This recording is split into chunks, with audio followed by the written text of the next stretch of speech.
saying goodbye to her, and he turns to me, and I was like, I put out my hand. He's like, Star Wars theory, and I'm like, because then he brings in Ewan. He's like, this is the guy I was talking about. This is blah blah blah. Huh?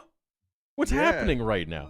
Dark side of the Force is a pathway to many abilities some consider to be unnatural.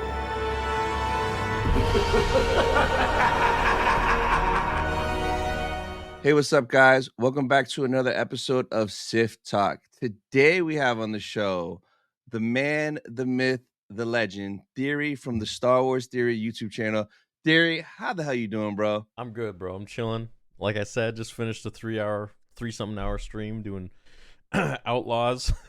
Yeah. It's 3 a.m. over here, buzzing. Let's get to it, man. How you doing? Yes, I'm good, man. I'm good. Yeah, it's like we've been trying to get this going for like 7 months now, and finally we locked it in. It's like 5:51 my time right now. That's crazy. But yo, we got to make it work. So for those watching right now that might not know who you are, tell us a little bit about your channel and where we can find you at. So I started my channel 8 years ago. I just had a theory for Star Wars, and I created just a theory video for it off my phone. And then I forgot about the channel for like 3-4 weeks. And then I checked back on YouTube. I was just, checking YouTube and stuff. I was like, oh, I have notifications. So I checked the notifications, and there's like people commenting. I'm like, oh yeah, I made this video, right? So I go check the video, and there's like comments, and I'm like, this is so freaking cool. Like I had like 200 views or something like that in like 3 weeks, and I'm like, this is freaking awesome, bro. This is really cool.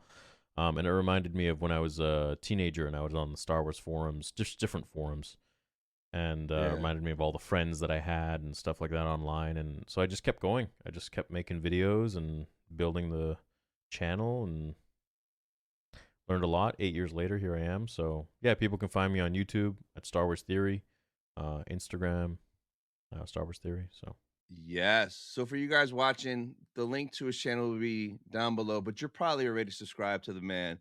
Now, I think I found your channel, I think it was like 2018, maybe 2017, because I know for sure by 2019, I knew your channel because at Chicago Celebration, I remember walking on the floor with me and my buddy Ricky, and I saw you there, and I'm like, yo, that's the Star Wars dude from YouTube. And you had like a little crowd of like younger guys around you taking pictures. I think you actually put that clip up on your channel, like when you were on the floor and you're like, hey, I'm at Celebration. Like I happened to walk by right at that time back then. Really? Yeah, bro. Such a small world. So I've been watching you for sure since then.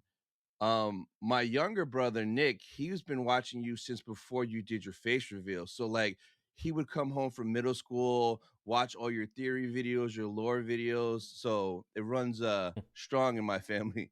That's crazy, dude. That's wild. I didn't know we were in the same room together. I know we were trying to link up at Orlando, the Megacon. Yeah. But, yeah. I didn't see you there. It was a zoo. So I saw you twice at Megacon, but oh, like what the freak? Yeah, but like one time I was hauling ass to my photo op, and then I see someone at a booth and a cameraman recording them. I'm like, oh shit, there's Theory. But like I had to haul out to the time slot. Yeah. And then the second time I saw you, I was in line for my Marty McFly autograph, and I couldn't get out of line because that shit was like crazy. I'm like, yo, there's Theory again. Like you're like a legend. Like there he is in the distance. maybe one day I'll get to talk to him in person. Yeah, well, definitely. I mean, you're gonna be at the next Megacon, right? Of course, yeah, 100% gonna be there. Cool. Yeah. So then we'll hang out for sure. I saw Will, but he told me, yeah, and it's so funny. I asked him, I'm like, Will, how was he? Like as if you were like a mythical creature. And Will was like, yo, he's so nice. I'm like, oh, that's cool. That's cool. Yeah, like same. That's what people say. They're like, you're the same in person as you are online. I'm like, what are you expecting? Like, yeah, like a persona, like a different persona. Yeah, exactly. So like started your channel 8 years ago, but who got you like into Star Wars? Like what's your like very first memories of Star Wars like as a kid? Both my parents really, they were both. So I used to go to. I loved movies as a kid, and I used to go to. It was like a Blockbuster. It was called Rogers Video, and I'd always frequent this. For all the youngins out there, before streaming existed, you'd have to actually go to a location and you could like browse this library of different VHS Yes. tapes. How old are you? I'm 39, bro. I'm an OG. What? Yeah, man. Yes. Oh shit, I didn't know that. Yeah, man. Bro, I thought you were in your 20s. Nah, I look like it, but bro, I've been around since 85, baby. What? Yeah. Good for you. That's crazy. Dark side of the force, baby. You know? Yeah, that's cool. Okay, so then we both kind of have like we've been through the 90s together. Yep. Then oh, sick, man. That's awesome. Yes. Holy shit. Okay, cool. You just blew my mind for a little bit this whole time, bro. Like thought you're these like 24, 25 or something like that. Yeah, That's man. crazy. That's cool, bro. That's what you're like almost 40, dude. What are you doing? No. You look so Bro, young. I just live life and I'm just happy. That's it. That's the Yeah. secret. Eat a lot of pizza too. Yeah. No, that's crazy, dude. Good for you. So yeah, I mean, my parents were like they were all into movies, and when I was a kid, they would always talk about. So okay, let me start from the very beginning. I was really sick as a kid, and I was on chemo and stuff. Long story short, I made it. Obviously, I got unlucky, and lucky. And my dad did this martial art called Aikido. He did it in college, and he learned from the masters like Toi Sensei, Ueshiba Sensei. And in Aikido, there's something called ki, which is essentially energy. Mm-hmm. In other words, like the force. It's kind of like what George Lucas learned from Buddhism and all this and that. Ki, chi, same sort of thing. And so meditation and energy and flow of energy and stuff like that really resonated within me. And my dad brought me up with martial arts since I was a little kid, especially since I was fighting with my disease. And he would always tell me about Star Wars. He's like, there's this movie that they call it the Force, but it's like ki. And I was like, as a kid, and I was just like, what? Like, this is amazing. And he's like, it's about this story in space, and he's like, you're gonna love it. And I'd always hear about this story. He'd be telling me about it and kind of like hyping it up. And then eventually, I think it was even before I was 6, but I just say 6 years old. I'm pretty sure it was before that. They showed me Star Wars, and I remember it was this gold VHS box set. Like, we didn't even rent it. We like straight up bought it. And the rest is history, man. We used to spend we would cycle through different movies. It was either Star Wars, the original trilogy. We would have our movie nights, me and my dad. And then my mom, like, they were divorced, but my mom would come over and she would hang out with us. And it was either Star Wars, Back to the Future, The Karate Kid, or just like 80s, 90s macho action movies that we would watch. And it was like episode 4 was one in particular that we would watch over and over and over again. And then of course 5 and 6. But I have such a fond memory with Star Wars just for the connection I had with my dad and my mom and with myself, just going through shit, and with the Aikido that was instilled in me as a kid and the meditation and stuff, and just kind of connecting Star Wars to that, and like that it became real for me. And so then going through high school and all that, when the prequels came out, it was even more of like a special thing because it felt like, oh, this is now like really, I'm Anakin. And, you know how it is. And so Star Wars it has such a like deep rooted meaning for me since I was a little kid that I can't even begin to tell you like how important this thing has been for me my whole life. No, yeah, man. I hear that. I was the same growing up too. It was my dad that put me onto it. And it had to be at least 1992 because the box set that my dad had was the one that dropped that year. The Fox like box set that slides up, the books open, and then you have the 3 VHSs in there. So as a kid, I would watch that religiously in the early 90s. And like back in the 90s, Star Wars would pop up on TV all the time. So if it was on TV, I stopped whatever I was doing. I would always watch it. And kind of like you, it would always be between Star Wars trilogy, Back to the Future, bro. I hold that so high up. And then Indiana Jones. Like that was my whole childhood. All those VHS, Blockbuster, Be Yeah. Kind, Rewind, like all Yeah. those vibes. Yeah, man. I know, it was special. It was a It special is. time. It was so different too. Oh yeah, everything was so different back then. I miss the good old days of like the 90s, the early 2000s. Like now everything's just so different, man. Yeah. Crazy. Tell me So about it. the prequels, you saw all of them in theaters when they dropped? Yeah, so in 1999, I was 9 years old, and Anakin was 9, and so Mm, like I was a real introvert, like textbook introvert, and so yeah. I don't know. There was something. I would watch stories, and I would like really connect. If I connected with a character, be like, oh my god, that's me. And so like with Anakin, I was just like, I just connected with that dude so much. I was like, he's 9, I'm 9.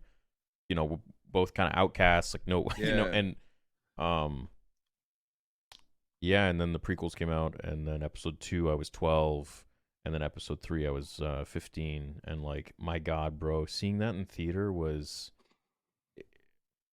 Mm, it was insane, and like, I had only seen the original trilogy for maybe like 5 years before yeah. episode 1 came out, and I just remember being in the theater at 9 years old, and the pod race scene was just unlike anything I had ever experienced in my life, Yeah. especially with the sound system that they had in the theater, and just The like, Dolby.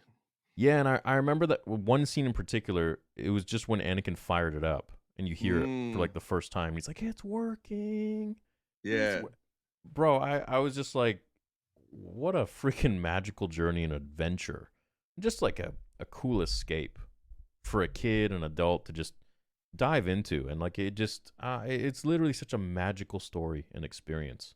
Yeah. Especially Phantom Menace. I remember seeing that. And like just when it got to the Darth Maul, the door opens, he drops the cloak, and like I'm wearing it right now. My Yeah. favorite character. Yeah. Seeing that fight for the first time in '99 blew my mind because before that we never had any like lightsaber battles that crazy, that intricate, that long Mm-mm. with three people. Shout out to Nick Gillard, man, because he like, bro, legend for those battles. Yeah. I So know. good.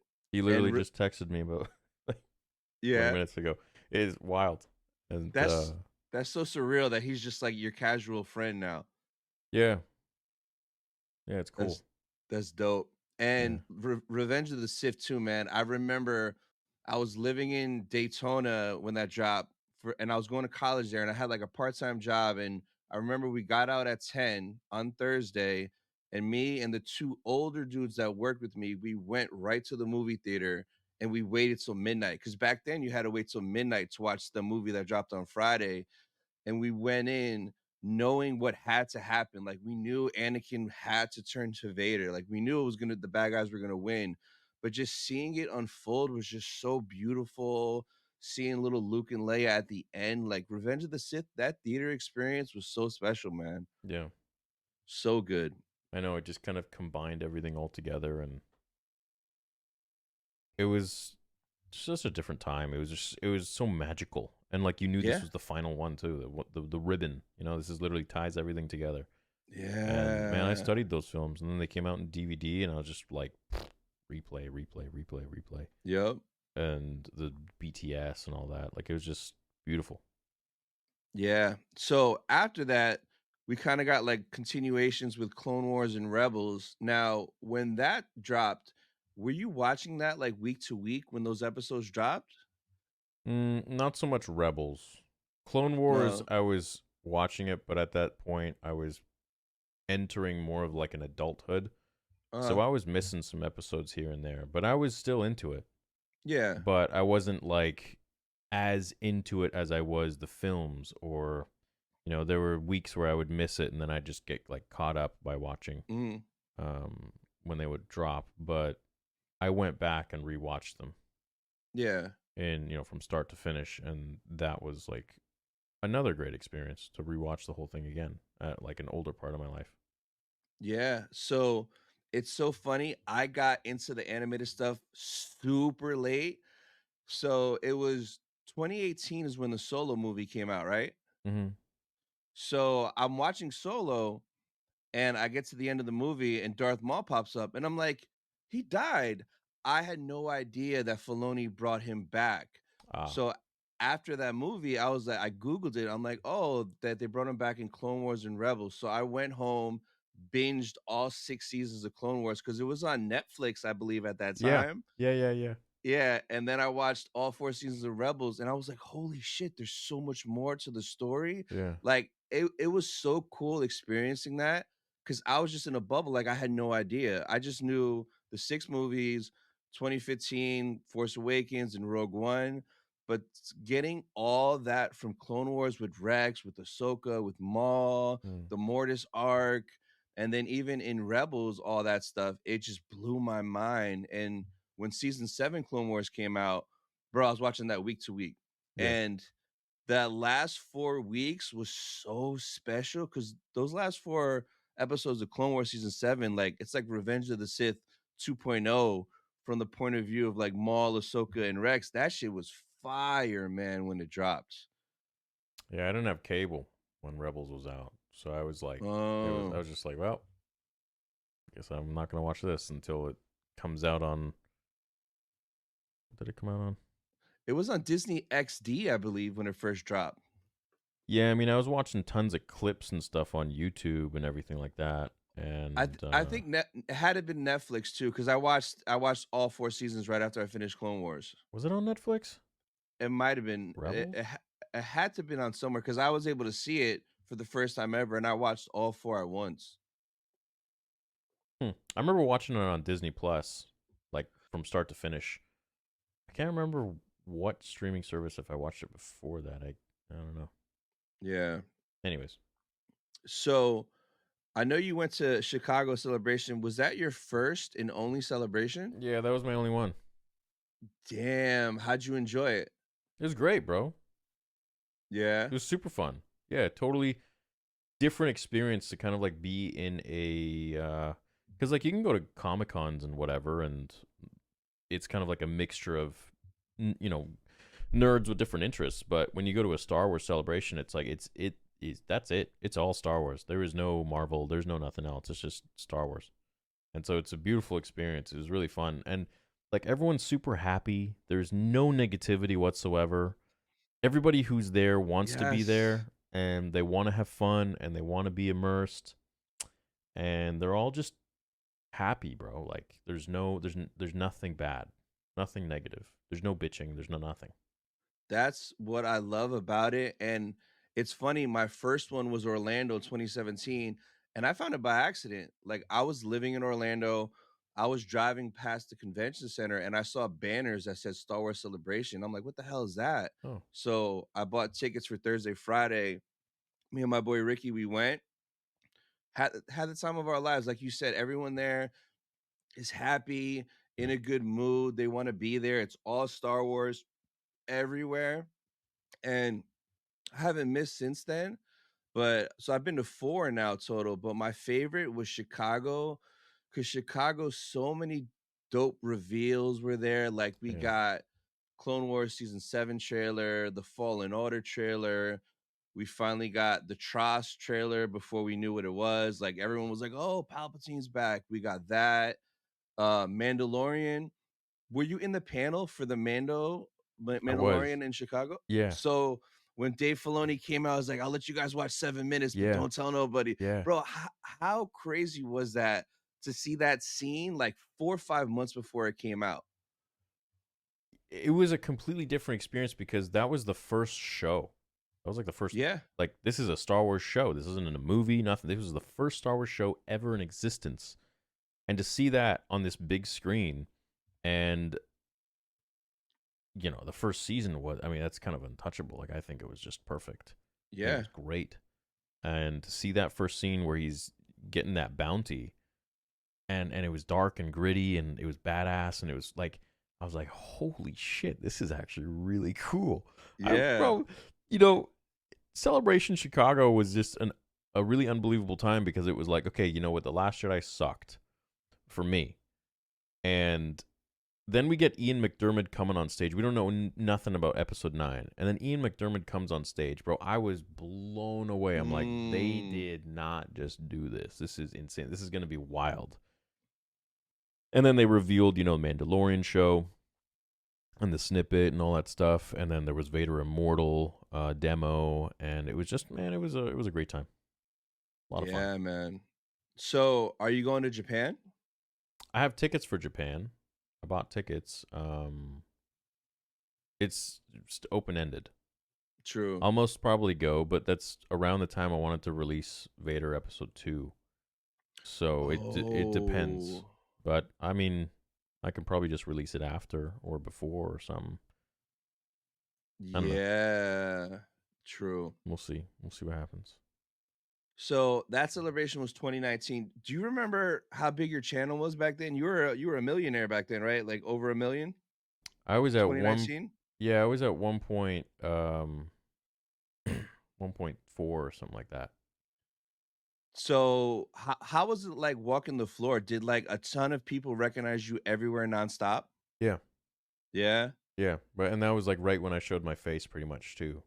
It was Oh. it was a really surreal experience because it was like pretty much right after I showed my face, like maybe a few months, Mm-hmm. and there weren't that many videos where I was showing, like, it's not like now where like Yeah. in public I'll get like today at the gym, and it was wild because it was like I now get to engage with like people who watch my videos. Like, this is so freaking cool, man. Yeah.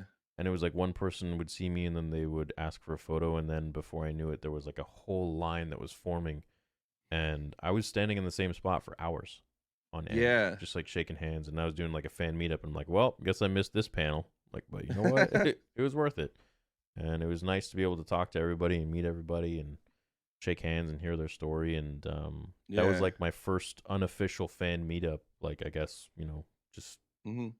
kind of thing. That's crazy. So fast forward to this year when you did Megacon Orlando. Now you're 3.3 mil. Was it even crazier? I know it was crazier at Megacon, bro. We saw your line. Your line was crazy at the Rippaverse booth. Yeah. How was your experience at Megacon? It blew my mind. That was the first fan meetup I had at a convention, and Mhm. so I kid you not, you will, when he came up to me, I was like, I hope some people show up. He's like, bro, what are you talking about? I'm like, well, yeah, I hope there's. I literally thought maybe there'd be like, if there were like 15 people. I kept telling my buddies, I was like, if we get like 15 people, like, that'd be great. We had well over 1,000. Well over 1,000, I think. I don't know. It was the people at the convention got pissed because they were like, this line is cutting off other vendors. This line is cutting off through the actual convention itself. So then I went over my time at the booth, and then I went into some like exit area, Yeah. and we lost a whole bunch of people, but then a whole bunch followed, and I had one of the sabers up in the air, and Yeah. I was just walking, and so they could see, and it was very surprising, very humbling, because online you kind of just see, I don't know, you get numb to the numbers, right? But then when you see people in person, you're like, whoa, this is real.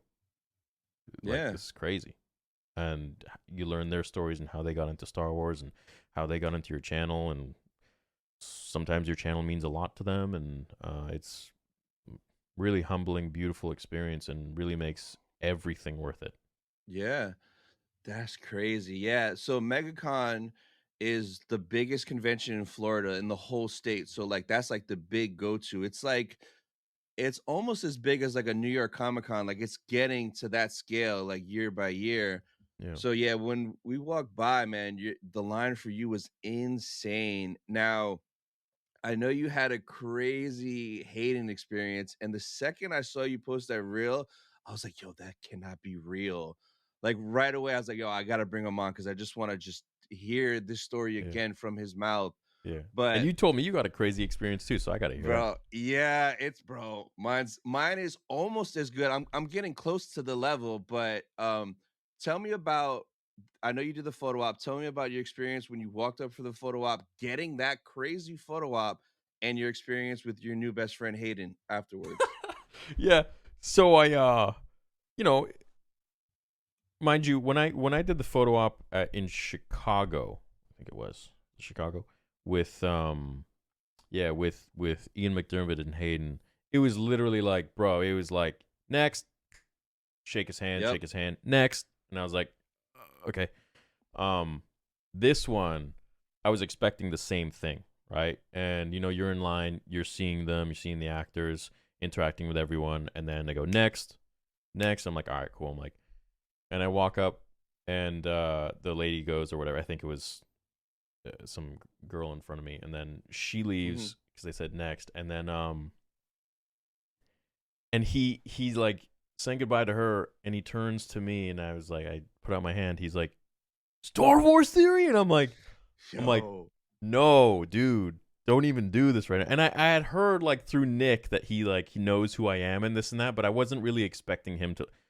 Anyways, bro, like lights up, and then the whole thing is at a standstill. There's no more next or nothing like that, because then he brings in Ewan, and he's like, this is the guy I was talking about. This is blah blah blah, and then I'm just like in the middle there, and I'm like looking at Ewan's face for the first time in person, IRL, no screen, and then there's Hayden, and he's talking about me, and he's like excited, and then you see Hayden's buddy over there in the corner, and he's like grinning from ear to ear. I'm like, bro, what? Huh? What's happening right now? So then, anyways, I'm like, thank you, man. Like, I appreciate you. And then, put my arms around them, and then take the photo. He says something, and I just remember being like, I love you, man. And he's like, oh, thank you. And I'm like, that's so stupid. Why did I say that? And then, anyways, I'm like, all right, well, I'll see you, man. He's like, hey, thanks. I really appreciate it. And I'm like, cool. I was like, holy shit, this is so cool. And then he's like, give your phone number to him over there. And I'm like, what? I'm like, and I think I blurted out, I'm like, oh, Nick has my number. He's like, well, Nick's not here right now, but you give him your number. And I'm like, okay. So I go over to his buddy, and he's like, bro, we love your stuff. This is like so awesome to meet you. And I'm like, this is freaking wild. There's no way.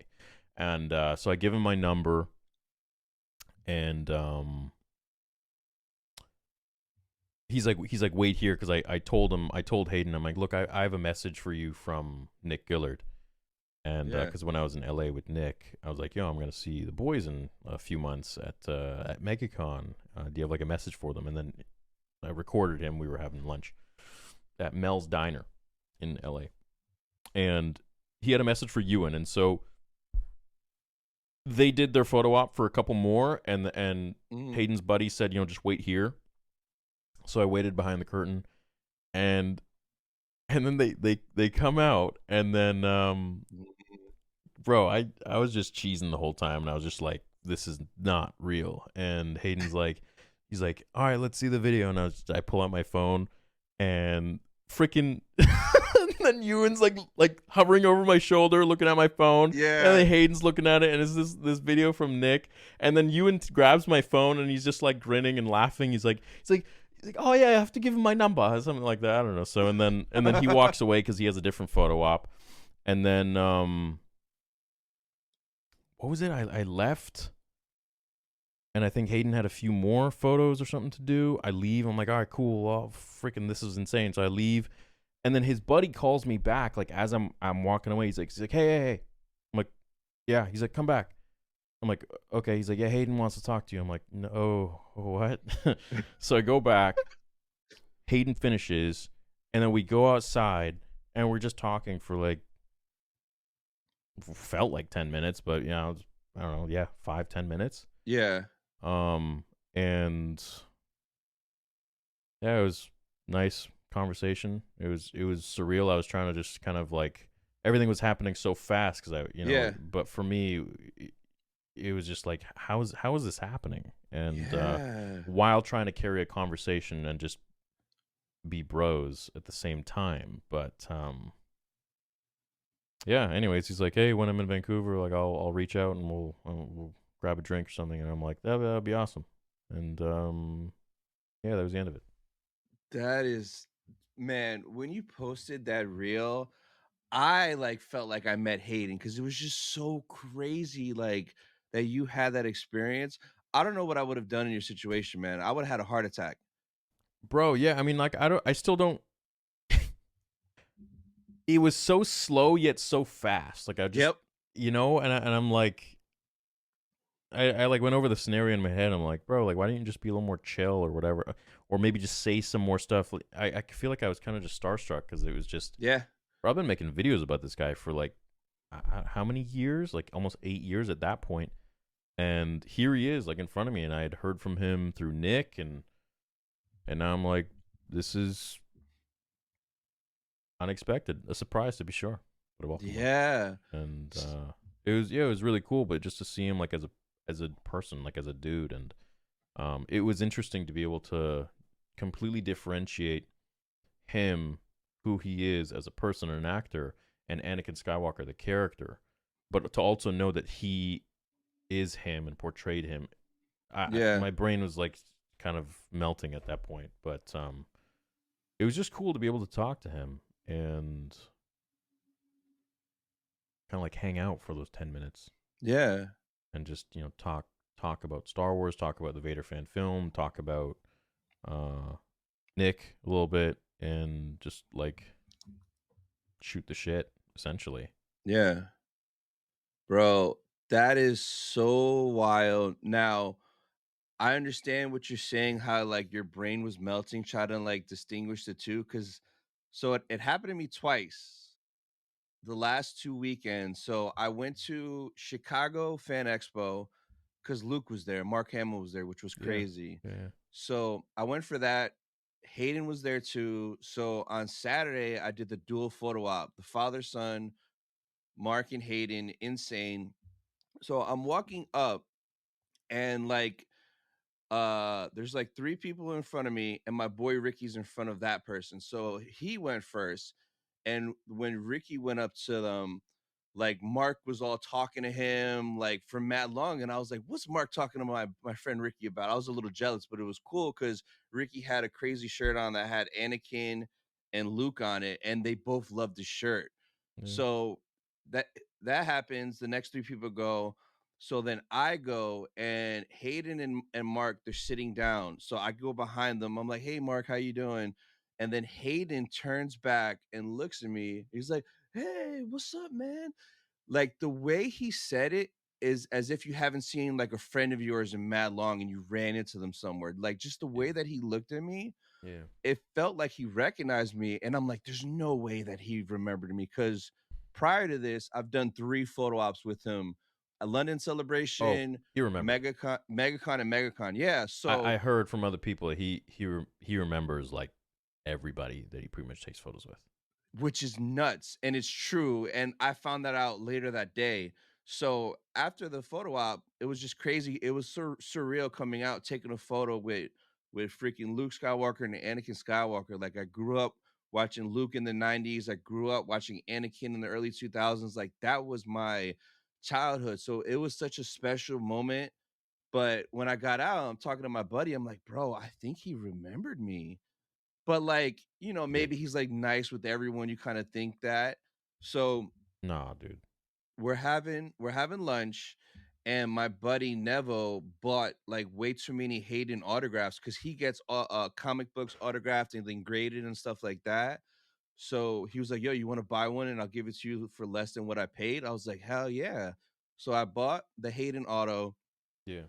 So, then I go back, and I had a plaque with me, a custom plaque made that I was gonna have him sign. So I give the plaque to the handler with my marker. He slides it down. So then when I get to Hayden, he looks at the plaque, he looks up at me, and his eyes lights up and he smiles. And I'm like, oh shit. Right? Theory, when he said this next sentence, like it's like time stopped and I didn't know what to do. He said, hey, we've met a few times before, right?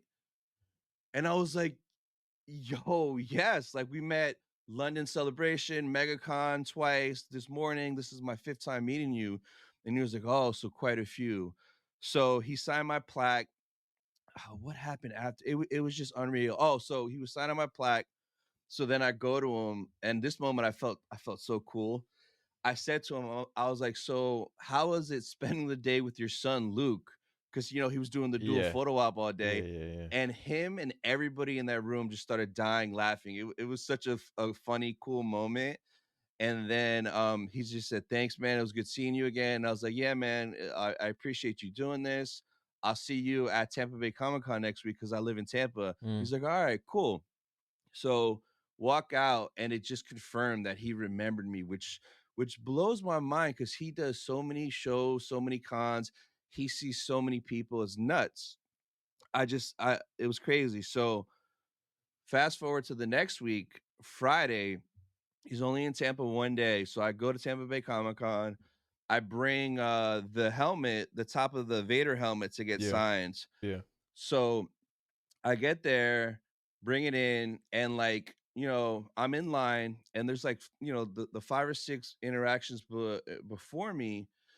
He wasn't like they weren't really talking. It was kind of weird. Like maybe it's just the people weren't really saying stuff to him, Yeah. but they weren't. They were all like kind of quick, and I was like, man, I hope this isn't awkward. I want to talk to the chosen one for a little bit. So he does the person in front of me. I bring my helmet over. He sees me. His eyes light up again. Shakes my hand. He's like, "Hey man, how you doing?" I'm like, "Hey Hayden, it's good to see you again, man." So the first thing I said to him was like, "How was the rest of your time in Chicago?" Because he was there Saturday, Sunday. I left Sunday. I was only there Saturday. Yeah. And he was like, "Man, it was good. It was good. It was a good time." And then he's like, "So where's home for you?"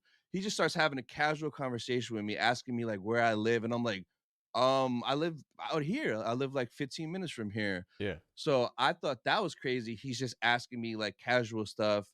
So then on the helmet, he's like, "All right, so what are we doing here?" And I was like, "All right, can you sign right here?" And usually for helmets, like if you want quotes or the character name, it's extra. Yeah. So my boy Ricky in Chicago, he was slick, and as Hayden was signing, he was like, "Hey, can you write 'I hate sand' on there?" And he was like, "Yeah, sure." So I kind of had that in the back of my mind, and I saw the handler that was there was texting on his phone, so I'm like, "Oh, he's not paying attention." So when Hayden signed it, all I asked him was, I was like, "Can you write 'Anakin is gone' on the helmet?" I didn't want to ask like the full long quote because I didn't want like the chosen one to shoot me down and say no. I didn't Yeah. want Yeah. like Yeah. that experience. Yeah. So when I said that, he was like, "Yeah, of course, man." He was like, "Do you want the full quote?" I was like, "Sure." So he wrote, "Anakin is gone. I am what remains. Darth Vader." He did the whole thing for me, which was sick. Yeah. And then I gave him some swag that I'm going to be giving out at Japan Celebration. So like some custom stickers, the card for my channel, a custom Japan Celebration pin that I made. I gave him all that and let him know, "Hey, I'm giving this out in Japan. I just wanted you to have this. Hopefully I get to see you there. Are you going to go?" And he was like, "Hopefully." And then after I passed that to him, he looked at me and he's like, "What's your name?" And I was like, "Yo, he wants to know my name, the Mm. chosen one." Mm. So I'm like, "My name's Tony. It's nice to like officially meet you." Yeah. And I was like, "Man, it was great seeing you again. I'll see you at the next show." And that was that. But it just blew my mind how long the interaction was. He asked, like, "Where do you live? What's your name?" And like at the next show, if he's like, "Hey Tony, what's up, bro?" I'm gonna lose it. That's gonna be Yeah. insane, man. No, it's really nice when, especially these actors that we look up to for playing these roles, actually take time to give a shit. And one guy I got a shout out for that is Ray Park. Oh yes. That guy actually cares. He cares about his fans. He took so much time before I did my face reveal. He I was like, "Yeah, I got a YouTube channel, blah blah blah," and he actually, what funny? Nobody knows this actually. He did my first face reveal before anybody else. Oh. He posted it on his Instagram. Oh, because he like posted the picture from the con. Yeah, Yeah. bro. He posted me and Oh, him, and yeah, and I was just like, well, hopefully people don't put two and two together. I mean, there's no way they would, but yeah, he was the first one who did like that. I mean, that if you're gonna have a face reveal, that's that's kind of the coolest way to do it. Darth Maul. yeah. But he was really nice, and we still talk. We message here and there, and he's just like so passionate to meet his fans all the time, Yeah. and like they actually care. And then you meet some that just like maybe they're tired or whatever. Or Yeah. it's more of like a maybe like a transaction for them or something. But maybe they've been doing it so long that it's not. But with Hayden and Ray Park, it is so freaking and Gina Carano. It is so Yeah. like real. Like they treat like it's not just hey thanks for the money. Here's the photo. Yeah, especially with Hayden, like he takes time with you. Like my first interaction with him was MegaCon Orlando before London Celebration, and I just did a Yeah. single photo with him, and like that 10-15 seconds felt like forever because he like shakes your hand, locks Yeah. eyes with you, like you feel a real connection like in that Yeah, moment. it's like a person. It's like this Yeah, dude's actually acknowledging that, like, thanks. It's yeah. cool. Have you had any bad experiences at like photo ops or autographs? Oh man, I don't want to talk about those. Yeah. Yeah, I don't want to. Nah, No, no. we'll just skip it. Surprisingly, I haven't yet, which is crazy. And I've Yeah, met a bunch. I wouldn't say bad. I would just say like it is what it is. Like Yeah, it's just but it's all good. true. Now, besides MegaCon, I saw you did Fan Expo Denver, and that seemed Yeah, yeah. equally as crazy. How was that compared to MegaCon? Much smaller. Yeah? Unbelievably, yeah, much W- smaller. Was there still a lot of people there to meet up with you though? A lot. Yeah, Yeah. yeah. Crowd That's wise, I mean, like, yeah, I feel like MegaCon had more, but like this was still like it was 3 days back to back. I was there for mhm. 3 hours plus, meeting people. It was beautiful. That's the one where you made that one kid's mom cry. She was so happy that yeah, that was a special moment. That clip, when I saw that, I'm like, damn, Yeah, that's awesome. yeah. No, it's really nice to be able to not only connect with people, but also, if there's a kid there or something, it's like you can. Now that I have my company, it's like I can give them one of my Yeah. sabers, and like, it just makes their whole freaking life for that moment, Yeah. And I remember when I was a kid. I mean, if that technology existed, I mean, geez, I'd never leave my room. Exactly. So, did James Arnold Taylor really just pull up on you out of nowhere and like hang out with you at the Yeah, booth? bro. Yeah, he literally pulled up. Well, he's Jay's buddy, and he's doing some work with Jay. Oh. And he came to the booth, and I'm like, no way. This was my first time meeting him. Well, besides like the interview that I had with him years ago. Mhm. And no, it was really cool. He just and then we we actually had a phone call a couple weeks ago. And, Nice. yeah. So he's a really good guy. I like him. That's freaking awesome, man. So cool. Now, the next thing I wanted to get into was just some like content creating questions because like there's just stuff that I'm interested in, and a Yeah. lot of my friends, a lot of people that watch me, they're content creators too, right? Yeah. So, before I get into those questions, like, does it hit you to this day still that like when you wake up, like you have 3.3 million subs, like that you're the biggest Star Wars channel? Mm, no. No, you're just so used to it. It's just like it's just you being you. Yeah. Like the only glimpse of that I ever get is when I interact with other people who don't know me and either like me or don't like me. Mm-hmm. So I can see how they a lot of people don't see, and I was just talking about this on my stream. Like a lot of people don't see like okay, for me in my head it's like I'm still at 0 subs where I Yeah. created, my first video and that's it. I don't know, it doesn't register for me that there's any I don't know, I'm just making videos that I think are Yeah. cool. Yeah. Um but I could see to other people being like, "Oh, he's kind of this like corporate entity now where he's like this and that and the other thing." And it's like they're putting my accolades to who I am instead of just me as a person or me as a Star Wars fan Yeah. or whatever. And yeah, but no, man, I'm just me. Nice. So when you first started your channel, like you had like you were like I'm assuming had like a full-time job you were working, right? Yeah. So do you remember at what point did you decide to like quit your job and go all in on YouTube? Like, do you remember like did you have a certain amount of subscribers or like do you remember that point on when you were like I'm just gonna do this and go all in? Yeah, I do. I'd say that was like, oh geez, that was, when was that?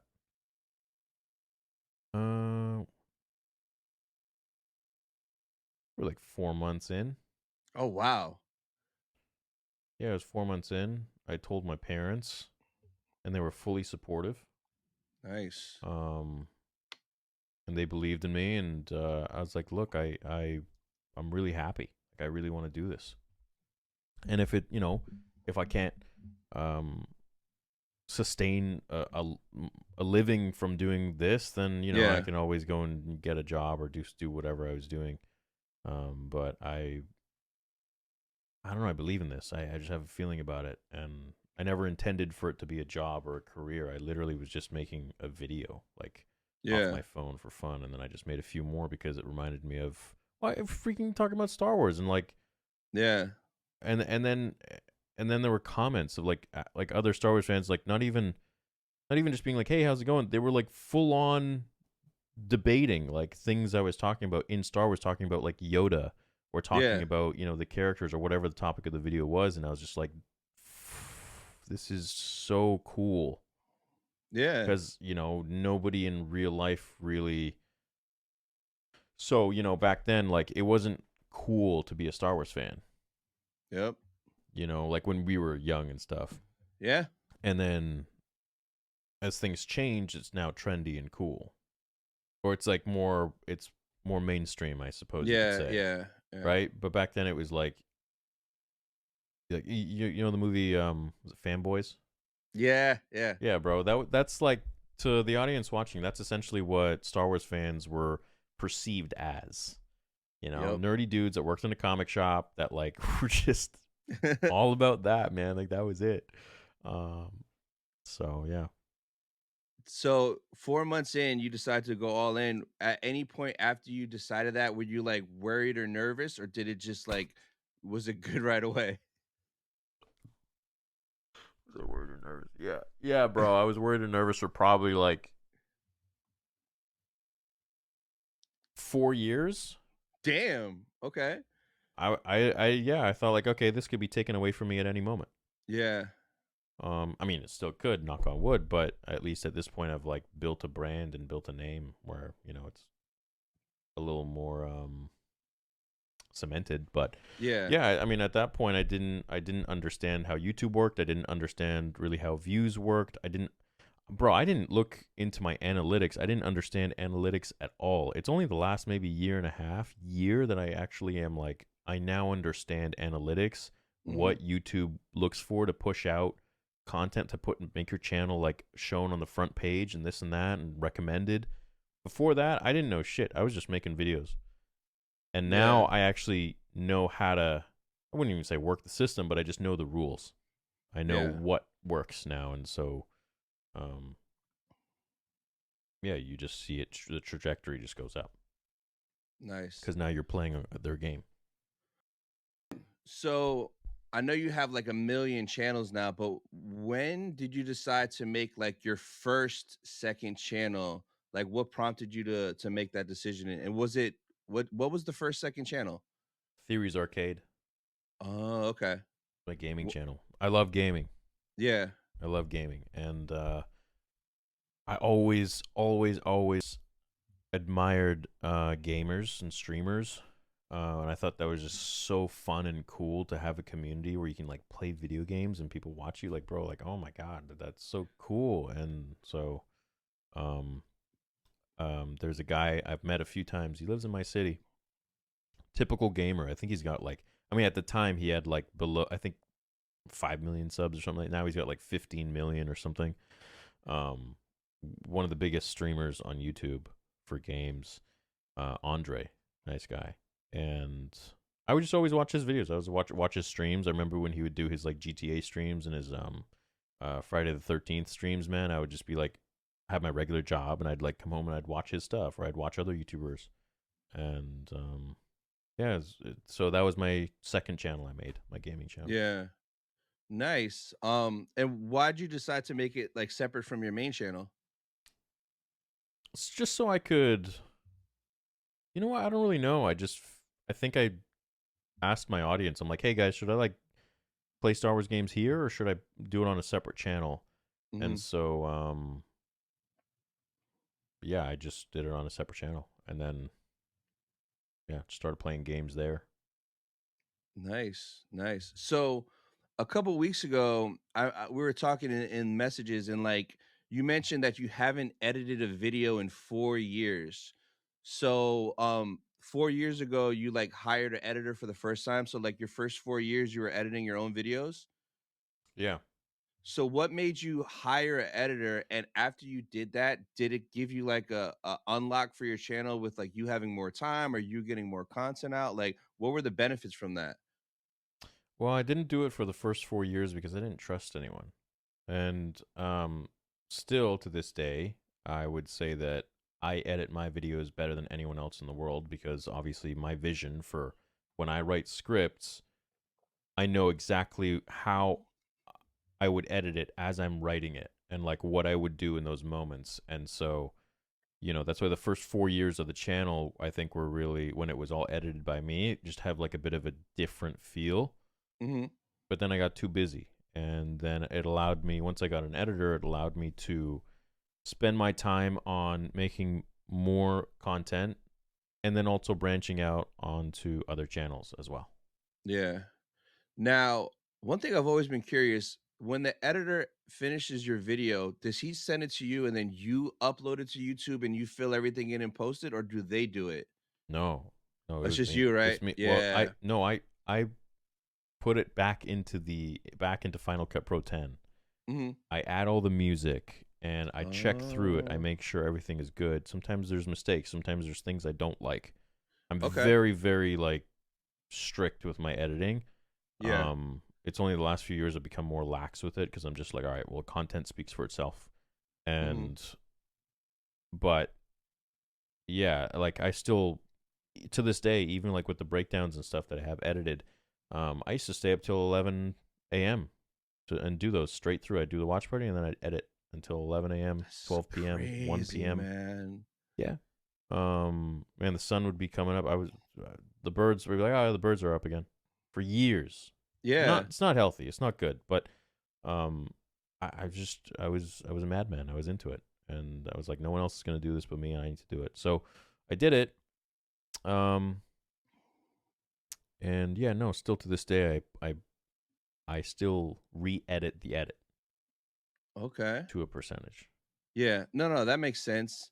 So do you remember like when your first like the first brand that ever reached out to you, like your first like brand deal? Because you don't really promote a lot of other people. It's kind of just you being you. But like at some point when you were starting to blow up, did brands like hit you up? Do you remember like, oh man, this company hit me up? Oh yeah, yeah, tons, lots. Tons? Oh Yeah. yeah, still to this day. I mean, it just gets more and more. I just throw them all in spam folder. Yeah. No, man, yeah, it'd be great. I don't want my content to turn into that, to have like an ad of some product that I don't actually believe in or Yeah. don't use. They're quite lucrative deals, but I don't know, man. Yeah. I could do without it. It's fine. I don't need to. It'd be awesome, but I just don't want to turn into that. So the ones that I did actually do were, Amazon, Lego. There were any of the ones I've done I've actually used or believed in. Gotcha. That makes sense. Yeah. Yeah. Yeah. Nice. Yeah. What advice would you have for any new and upcoming content creator on YouTube? Oh, it's a different game now, bro. When I started, there were like 4 other Star Wars YouTubers. Yeah. There was no Instagram. There was no TikTok. Like, there were no Instagram Star Wars pages really that I knew of. It was just like a small crew of us. So the advice I have for back then is different than now. Now, I mean, it's, oh my God, it's so I don't want to say it's easy, but it's so much easier in a sense where you got TikTok, bro. Like you could freaking blow up on TikTok next week. Yeah. That platform is so easy to blow up on, and then you can use that to leverage your YouTube channel. So blow up on TikTok because it's the easiest. Blow up on Instagram because it's the second easiest. And then YouTube is the most difficult, I find. And still to this day, I see people struggle on YouTube. They'll have like a huge TikTok or they'll have a huge Instagram, but their YouTube is lacking. And it's simply because it's just a different beast. It's a different game entirely. It pays the most out of all of the other platforms, and it's the most difficult to grow on. Still to this day. And so I would use those little apps to leverage and build a big following and grow your YouTube. Because that's the one that really, I think, it would be great to have all three. No, for sure. It's so crazy because like this whole content creating as a job, I had no idea this was a thing until maybe 3 years ago. And I Yeah. remember I was watching Nerd Theory on a Monday, Yeah. and it was one of your like super long streams where you guys went like 4 hours. Yeah. And it's at the 4 hour mark, and you know how you guys would get like delusional, and Yeah. some smart ass Bro, that's this for me right now because this is like 5 hours in for me, essentially. Yeah, I could kind of tell, like, bro, he's getting tired. I gotta wrap it up. No, bro. I'm a pro, bro. You keep going. Bet. Okay. Yeah, so you keep going. Another few hours. I'm good. the some smart ass sent a super chat. It's like, man, I wonder how much you made in the stream in super chats. And you were like, well, actually, and you said the amount, and I was like, yo, they made that much during this stream just talking about Star Wars. Yeah. It blew my mind the amount. And that was like a little unlock, like, wow, like this is really a thing. Like these guys don't like work at like Best Buy during the day. Like this is their job. Yeah. And they're just talking about what they love. So that kind of opened my eye. And then just me loving Star Wars celebrations and like a lot of people not even knowing what it is. That's kind of why I started my channel, a combination of just being inspired by you and just celebration, just because it's so much fun and I want people to enjoy it. Yeah. It's crazy, man. Crazy how that works. Dude, yeah, that's actually an untapped part that I've never really talked about is the financial side of YouTube and everything that is there. So it's definitely, as I said, it's the hardest to grow, but it's the most rewarding in a lot of different ways. And if you want to look at it financially, I mean, look at all the huge YouTubers out there. Like, forget Logan Paul and Jake Paul and those guys, and they've branched off to do their own things and their own merchandise and products and this and that. But I mean, PewDiePie, Jacksepticeye, Moist Critical, like all these dudes, like all these big YouTubers. There's so many out there. It is beyond a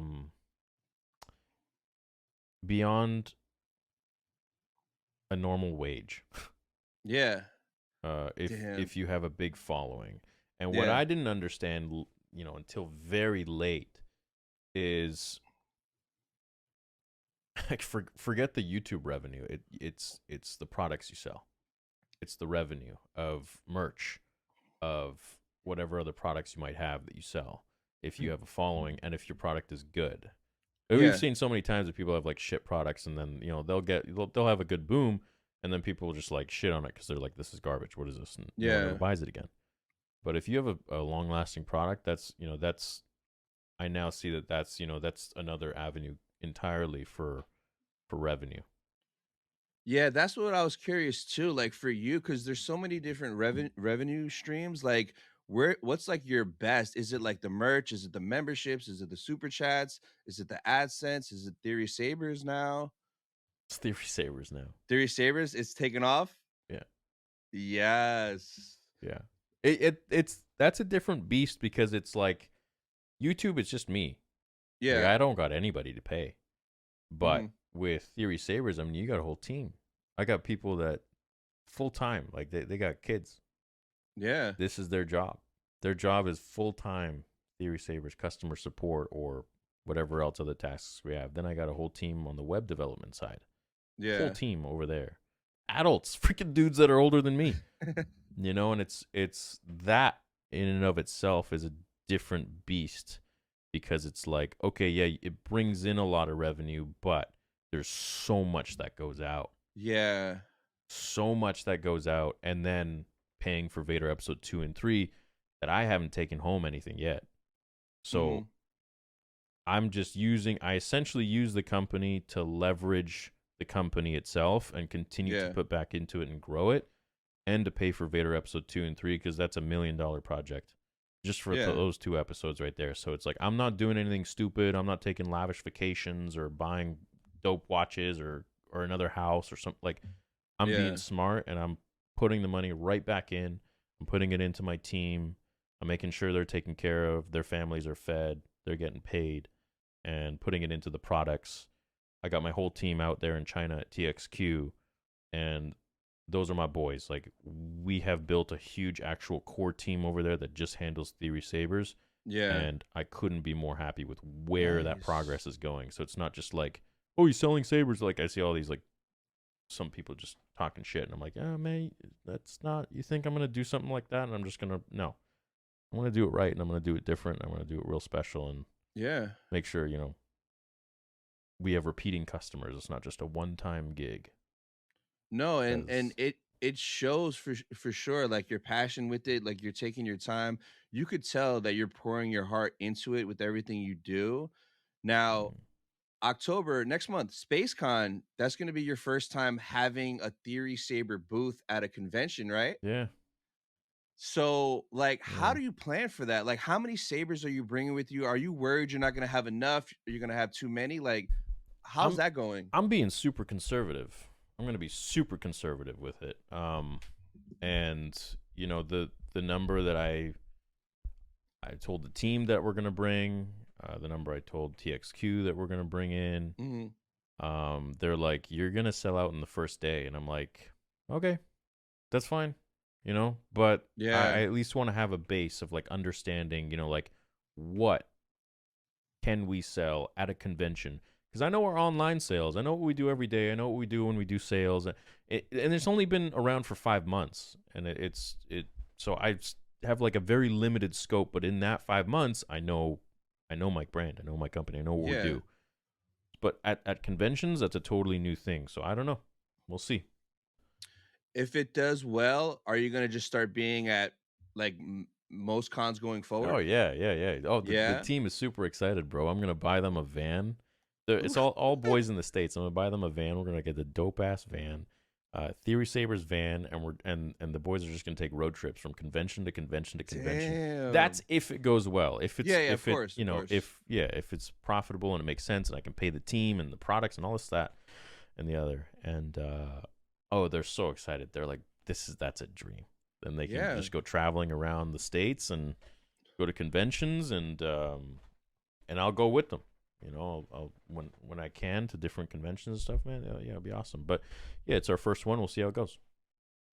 I like, when you went to Megacon, I was telling you, I'm like, bro, you need your own booth, man. Like, you have no idea how big it's gonna be, and I'm so glad that you're doing it, because, like, for a lot of Star Wars fans, they're gonna look at it as like a 2-for-1. Like, oh, I get to meet Theory and get a lightsaber, so it's gonna be like a planned trip. Even at Megacon, your videos, I saw people were like, yeah, we flew in from New Zealand or somewhere far just to meet you and stuff. And even at Fan Expo, I think there was somebody that flew in from somewhere crazy, right, to meet you. Yeah, there were a lot of different people. Like, and we drove like 9 hours or something. Like, there were a bunch of people like that, and I'm like, it's just so humbling, dude. Because honestly, I don't think anything of myself, and in that sense at all. Like, I'm just a dude, and for people to make that effort to come out and meet me is just like, man, Star Wars must have made a real impact on them, and if I can be a conduit for that to people,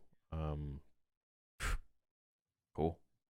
Yo, so Spacecon, though, your boy Hayden and Ewan are gonna be there, bro. Everybody's there. There's so many people there. Are you gonna do? Yeah, Gina's there too. Yeah. Are you gonna do a photo with Hayden and Ewan again? I would love to, man, but I'm gonna be stationed by my booth the whole time. Oh, right? Yeah, like, this is kind of like a work trip. Well, yeah, like, people are gonna come out there, and so I want to make sure I'm there as much as I can. I'm gonna make some gaps here and there. I'm not really a morning person. I sleep late, so Yeah, I that's how see. I started the channel. Yeah, like I mean, it's what 4 a.m. now. I'm still awake. Um, so I'll probably like get to the booth at a reasonable time and then go all the way to the end. But I'll try to see if I can get out for a photo op here and there. That'd be Yeah, nice. But man, you for sure have to get a booth at MegaCon next year because it's gonna already be am. so good, man. It's gonna be so that convention's Yeah, already crazy. yeah, Like, yeah, whatever numbers you do at yeah. Spacecon, it'll be like triple, 5 times at MegaCon just because Yeah, of the traffic alone. I don't know. I don't know what we'll do, but I guess we'll find out. I'm literally like, bro, I'm learning as we go. Yeah, With everything. So I don't have all the answers. It's like YouTube. I'm learning as we go, and um, with Sabers, I spent so much thousands of dollars of my own money buying other companies' Sabers, and like, just taking it from there and yeah, applying it to my own stuff and being like, I improve this and that. Kind of what I did with my channel. So yeah. So the last thing I kind of want to get into is what are you looking forward to next from Star Wars? Like what's like got you somewhat excited in the future?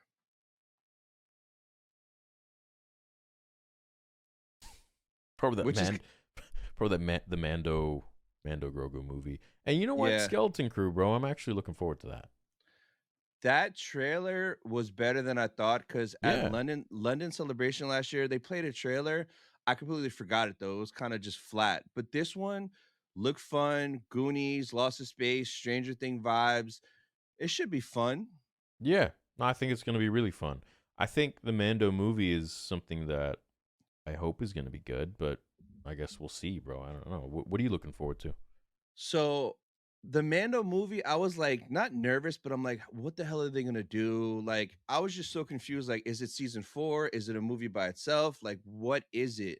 But when we got that leaked trailer from D23, Yeah. I was like, yo, this looks like a vibe. Seeing the snowtroopers, seeing the AT-ATs, the ATRT when he was running down the hill. Hmm. So it looked fun. It felt like Star Wars.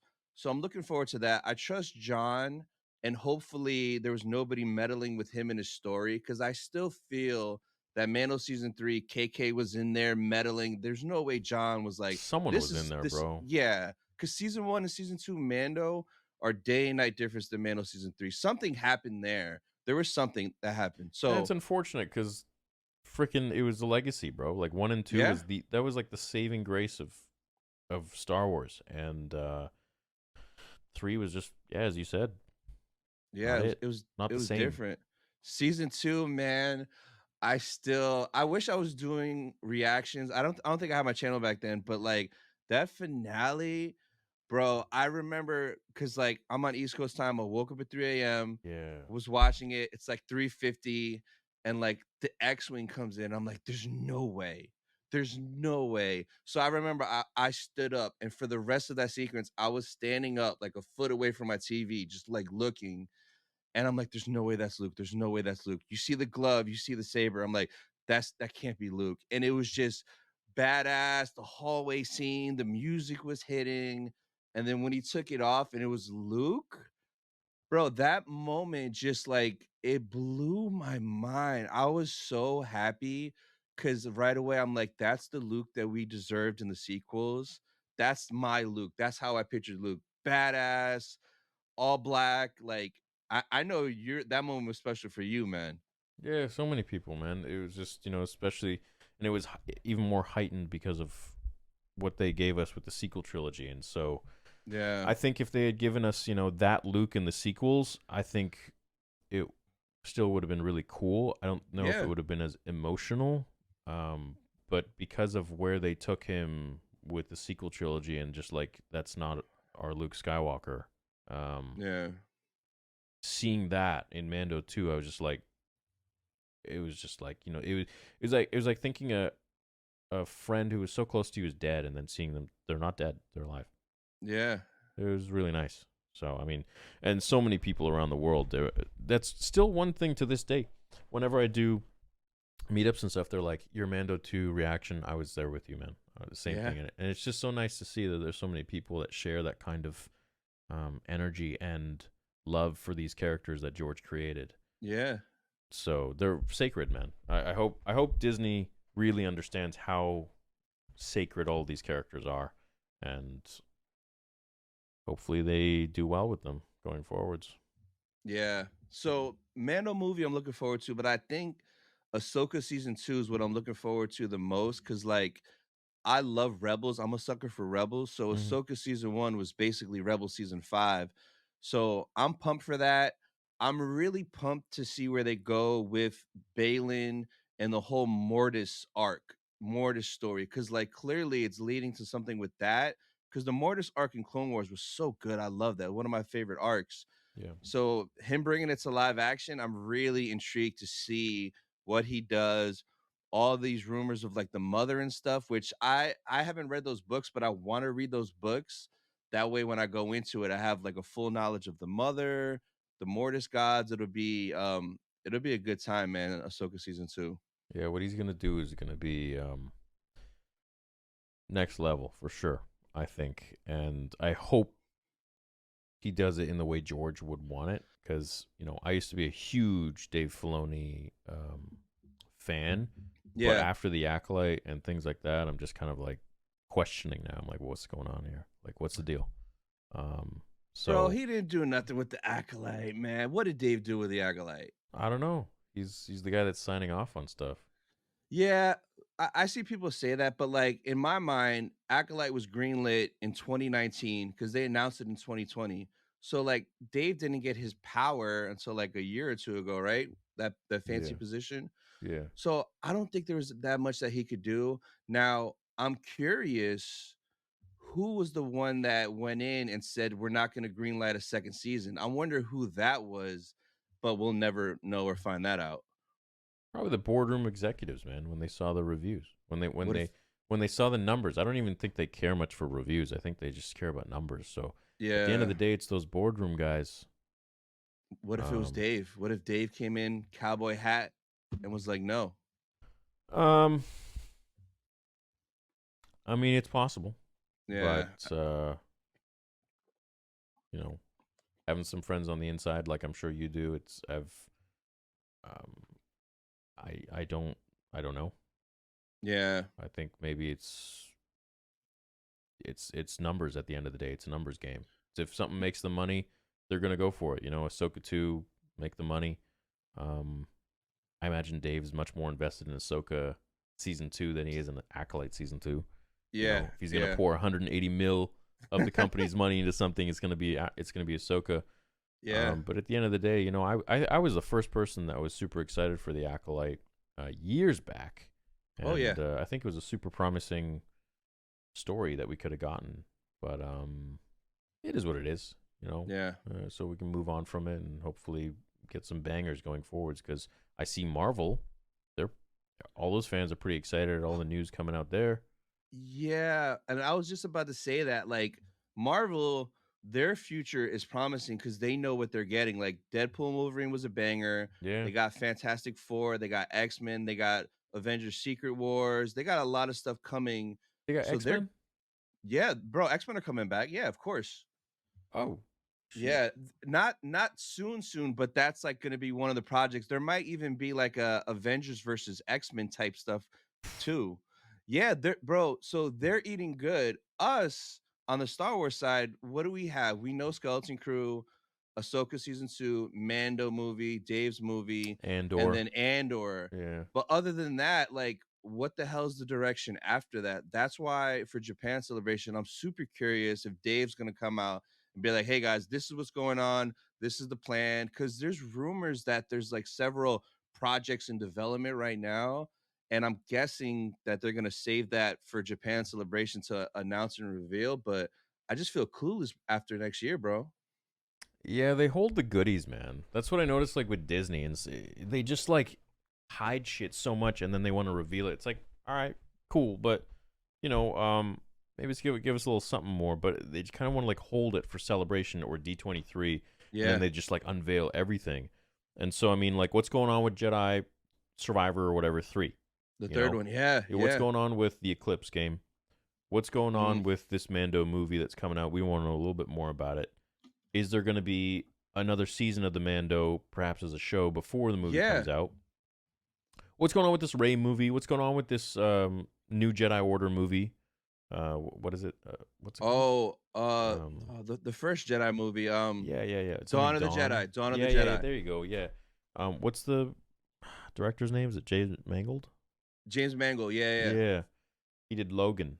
So I mean, bro. I mean, what's going on with the new games coming out? What happened with Patty Jenkins' movie? Is that going to come out? Because I was looking forward to that. It could have been cool. Yeah. Top Gun, but Star Wars. Yeah, like I don't want a whole nother announcement of like books and.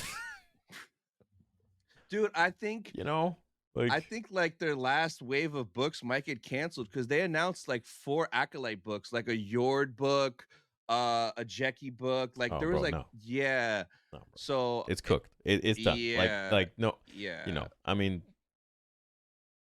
release it as a PDF, bro, for the people who really want it. Like, I mean, because we can't deny those people. They want. Some people really like those characters, and God bless their soul, they should get more of those characters, at least in some sort of format. And I want them to get that because it's just another soul that's that they identify with those characters, like I did with Luke and Anakin. So yeah, good for them. But I don't know if that's they canceled them. No, they revealed them, and then the news about season 2 not happening came out after. So it's like, are they even going to release it? Because when they announced it, they didn't even have like the covers. It was like, this is concept art. Like they were just saying it's coming. So I'm just curious if it's still going to come out. Oh, well, maybe in that case, yeah. I mean, it doesn't cost them much to make a book. I'm sure their profit margin is pretty high for books. They'll probably be okay. But yeah, I mean, there's so many projects, bro. I want them to come out with dope ass games. That's one thing they've been lacking on hard is games. We need to really get some banger games coming out.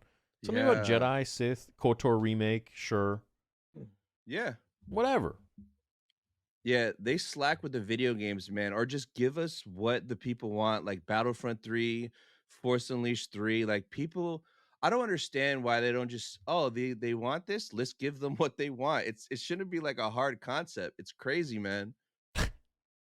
Yeah. I know. They want to make money. We want cool games and cool products. It's like, well, you know what to do. Just give us that. It doesn't even have to be canon. Like, look at what they did with Tales of the Jedi, for example. Oh, so good, man. And they make them 10 minutes long. Like, what? I know. Give us a freaking, like, why not put... I guarantee, like, did Tales of the Jedi have more views than Acolyte? Probably. It probably had more views than Andor. Tales of the Jedi dropped in the middle of Andor. I remember waking up and watching Tales of the Jedi, and I'm like, yo, this is so good. I didn't even watch Andor episode because I didn't want my vibe to be killed with that. No. So Tales, the stuff with Dooku and like it connecting to the prequels was just beautiful. Beautiful. Yeah. It was really nice. Whenever they do, I notice whenever they do animations, they hit. It's a lot more consistent. Yeah, except for the Tales of the Empire thing. I thought that was weak. Yeah, so I went into Tales of the Empire and I kind of had high expectation because Tales of the Jedi was some of the best they've ever done. Yeah. And Tales of the Empire, it was fine, but I didn't feel how I felt after watching Tales. It was 2 different feelings. Yeah. It was okay, but hopefully the next version of Tales they hit. Like, give us Tales of the Sith. Give us young Palpatine training a young Darth Maul. Give us like a young Balin finding Shin. Like, give us cool stuff like that, man. Yeah, that's where I thought it was gonna go. I thought they were gonna give us Balin and Shin. Yeah, which one, I know you love Shin. I love Shin. Yeah, I know. I'm meeting her this month. The end of the month, she's coming to Ocala Comic-Con. So autograph, photo op. I'm super hyped, man. Super hyped. Jealous. Yeah, she's just so cool. She's so beautiful. She's like majestic. Man. I know. I kind of want to do 2 photo ops with her, like one regular all up on her, but I want to do one where she's like force choking me and I'm just like, it'd be funny, man. All right, bro. All right, bro. Let's hope she doesn't see this. Oh man. Let me ask you something. Yeah. Where do you want to take your channel? Because I see you popping off, man. I see you're growing. You know, I remember Yeah. when we started doing collabs and stuff for Sabers. I think you were at like just a few K, Yeah. Oh, now I'm at like, yeah, I just hit like 20. 21K yesterday. Yeah, so it's growing. Yeah. So I just want to just continue doing with what I'm doing. I love focusing on conventions. So that's the biggest thing with my channel is Star Wars Celebration, covering that, how it works, how to get there, because it's just so much fun. It's such a vibe. Yeah, So that's the main focus, and that'll always be there. But celebration is sometimes every other year or back to back. So when I'm not doing that, I love doing the reaction videos. I love doing the gaming, going to these other conventions. I love doing that. So yeah, covering all that stuff and then like, just the usual Star Wars stuff. So I just I this is what I do every day and it's crazy. I've been doing this since 2015. Now I just record it. So everything on my channel is genuinely me being me. This is my life. This is regular Tony. I'm just yeah, recording it. yeah. So Is this your full time now?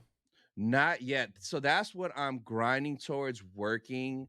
I'm probably maybe halfway or a little bit more than halfway being able to like take that risk and do this full time. There's just a few more things I got to get situated like financially and stuff like that cuz it could be a Absolutely. big risk, Oh yeah. but I'm about halfway there, but right now though it does feel like I'm working two full-time job cuz regular full-time and then YouTube, you know how much work this is, man. Mm. So almost there, but that's the goal is just to do this full time. And it's not like I want to be like the richest YouTuber. I just want to make enough to pay my bills and still buy dumb stuff and go to conventions and buy pizza. I'm simple. I just want enough to survive. You That's it. know, that's yeah. When I started, I was just like, I didn't want money from it. I had my job, and I was just like, Yeah. I just want to make videos. This is cool. And then I started to see like, oh, what the hell? I'm getting paid for this? This is insane. And Yeah. then and you're cool with that, but then what happened? At least in my case, what happened was is you wanna keep kind of leveling up, Yeah. and that Yeah. requires money. So it's like I wanted to make this fan film. Okay, cool. Now I want to drop this merch. Well, that takes money for designers. That takes money for product. That takes money for this and Yeah.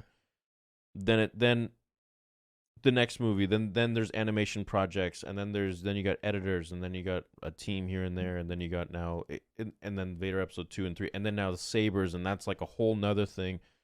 And it's like you just kind of you'll notice it too, bro. Like you Yeah. maybe you'll get like a whole studio where you do reviews. I don't know. Maybe Yeah. you do like a whole podcast room. You know, it's It's weird how it just grows on you, and you're like, how did I get? I was literally in the corner of my 1 bedroom apartment, like yeah. stank ass silverfish running around everywhere, and and then and shit changes, and it's like, oh, okay, that's kind of cool, but be aware, bro. No, It creeps.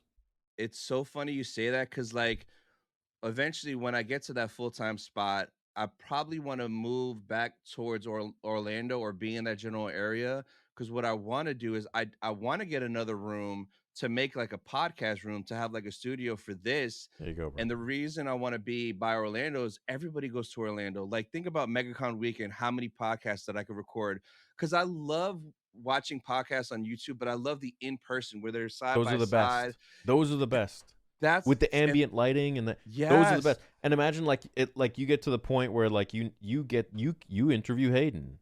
Yeah, Because like bro. Disney don't hate you like they hate me, so they'll be like, oh, you know what? Hey, we'll get Tony. He'll advertise for the new show or whatever, and you can interview new bro.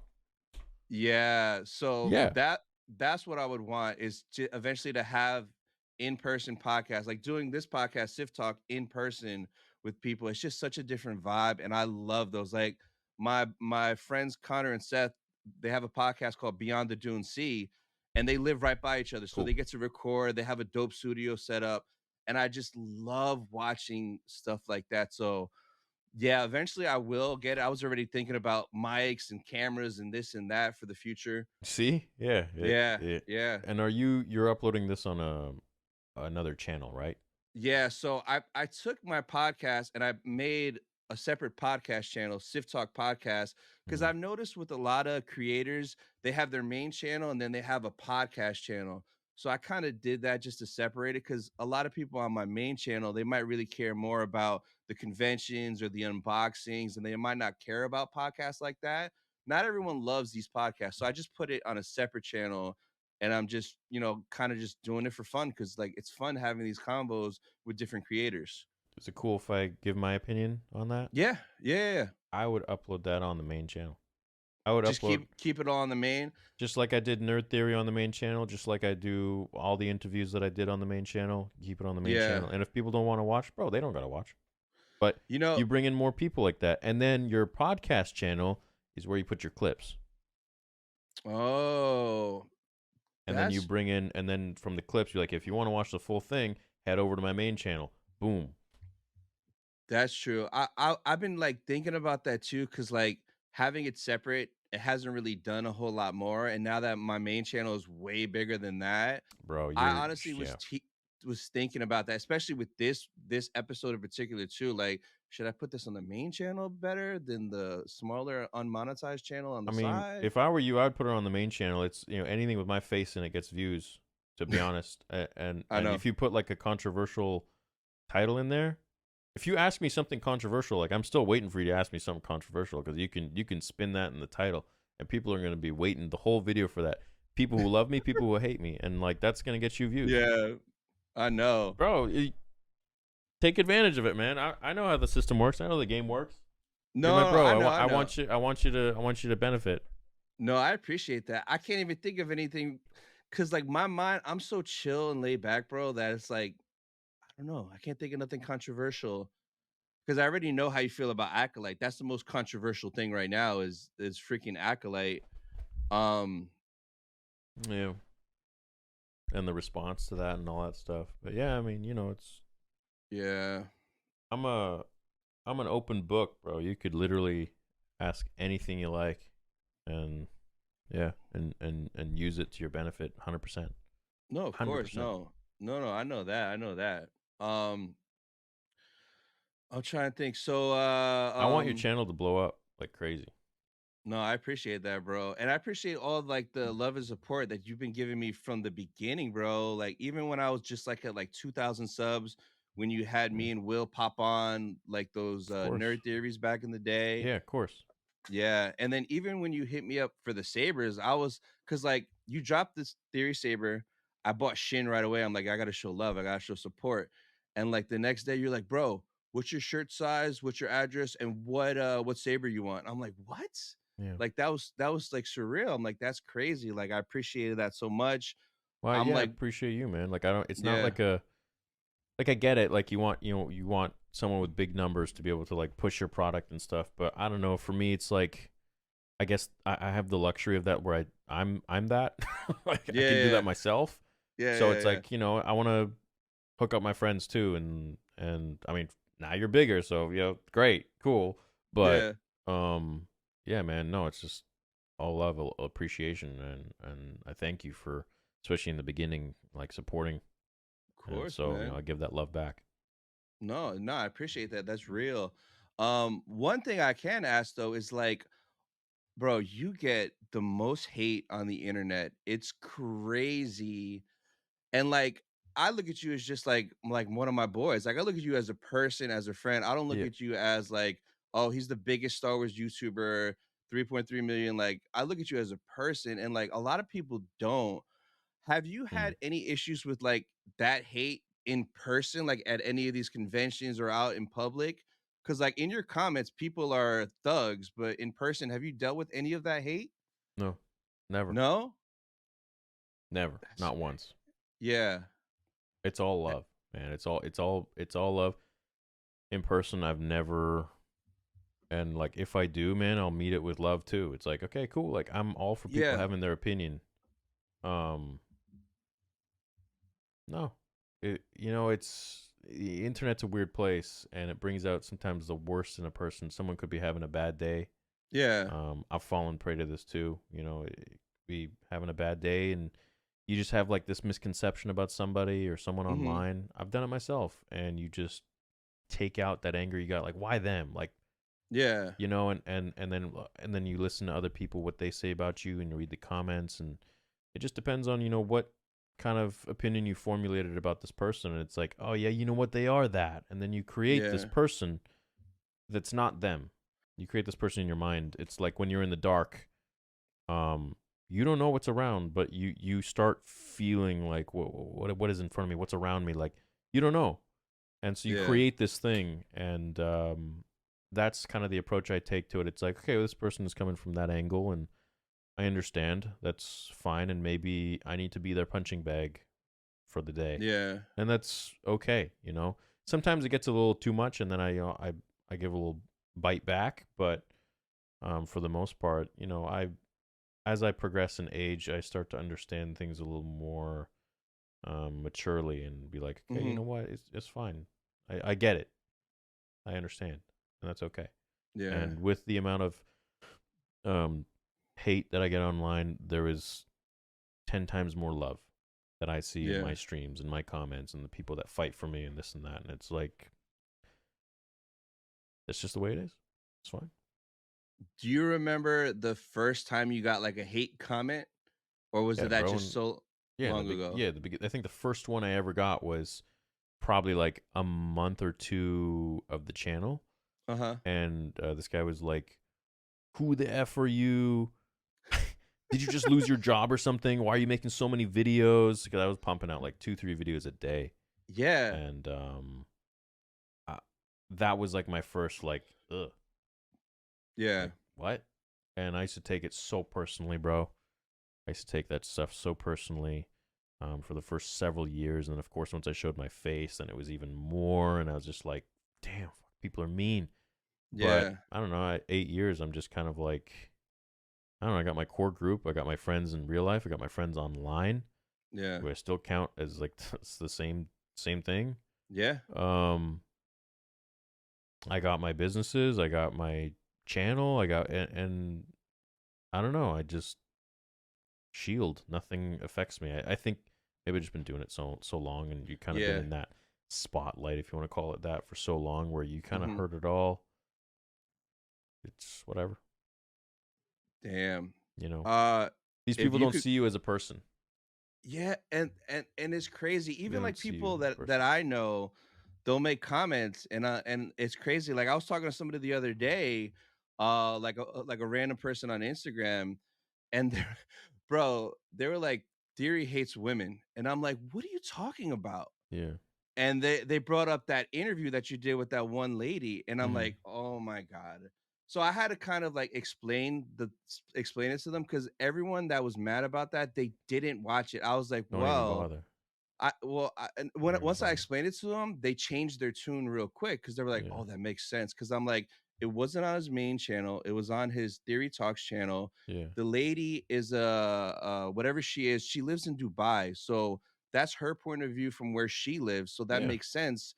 If you live there in that culture and grow up in that way, of course you're gonna think that.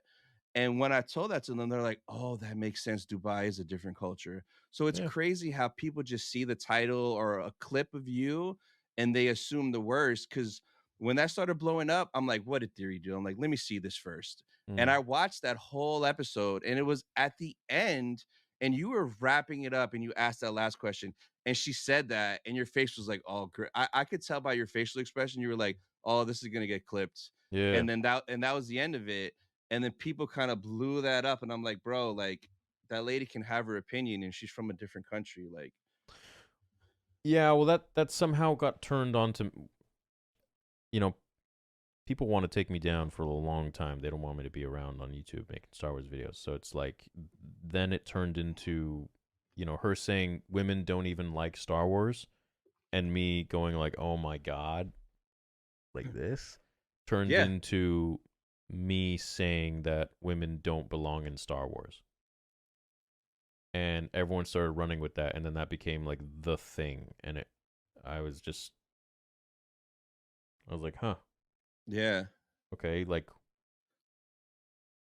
it got to the point where, you know, when stuff like that happens, my way of thinking is like, if someone is going to believe that about me without doing the effort or taking the effort or seeing the reality or seeing the actual Yeah. evidence for what it is, and they're still going to believe people like sheep, those aren't people I want on my side. Yeah. You know, those aren't people that are going to support me. Those aren't people that are going to cheer for me, watch my videos. They're not going to buy my sabers. They're not going to buy my merch. They're not going to see me for who I am.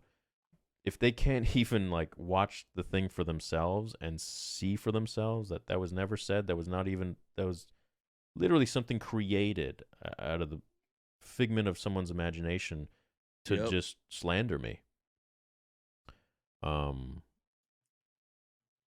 then I just, it doesn't, they're not in my world. It doesn't matter. That's you can think what you want about me. That's okay.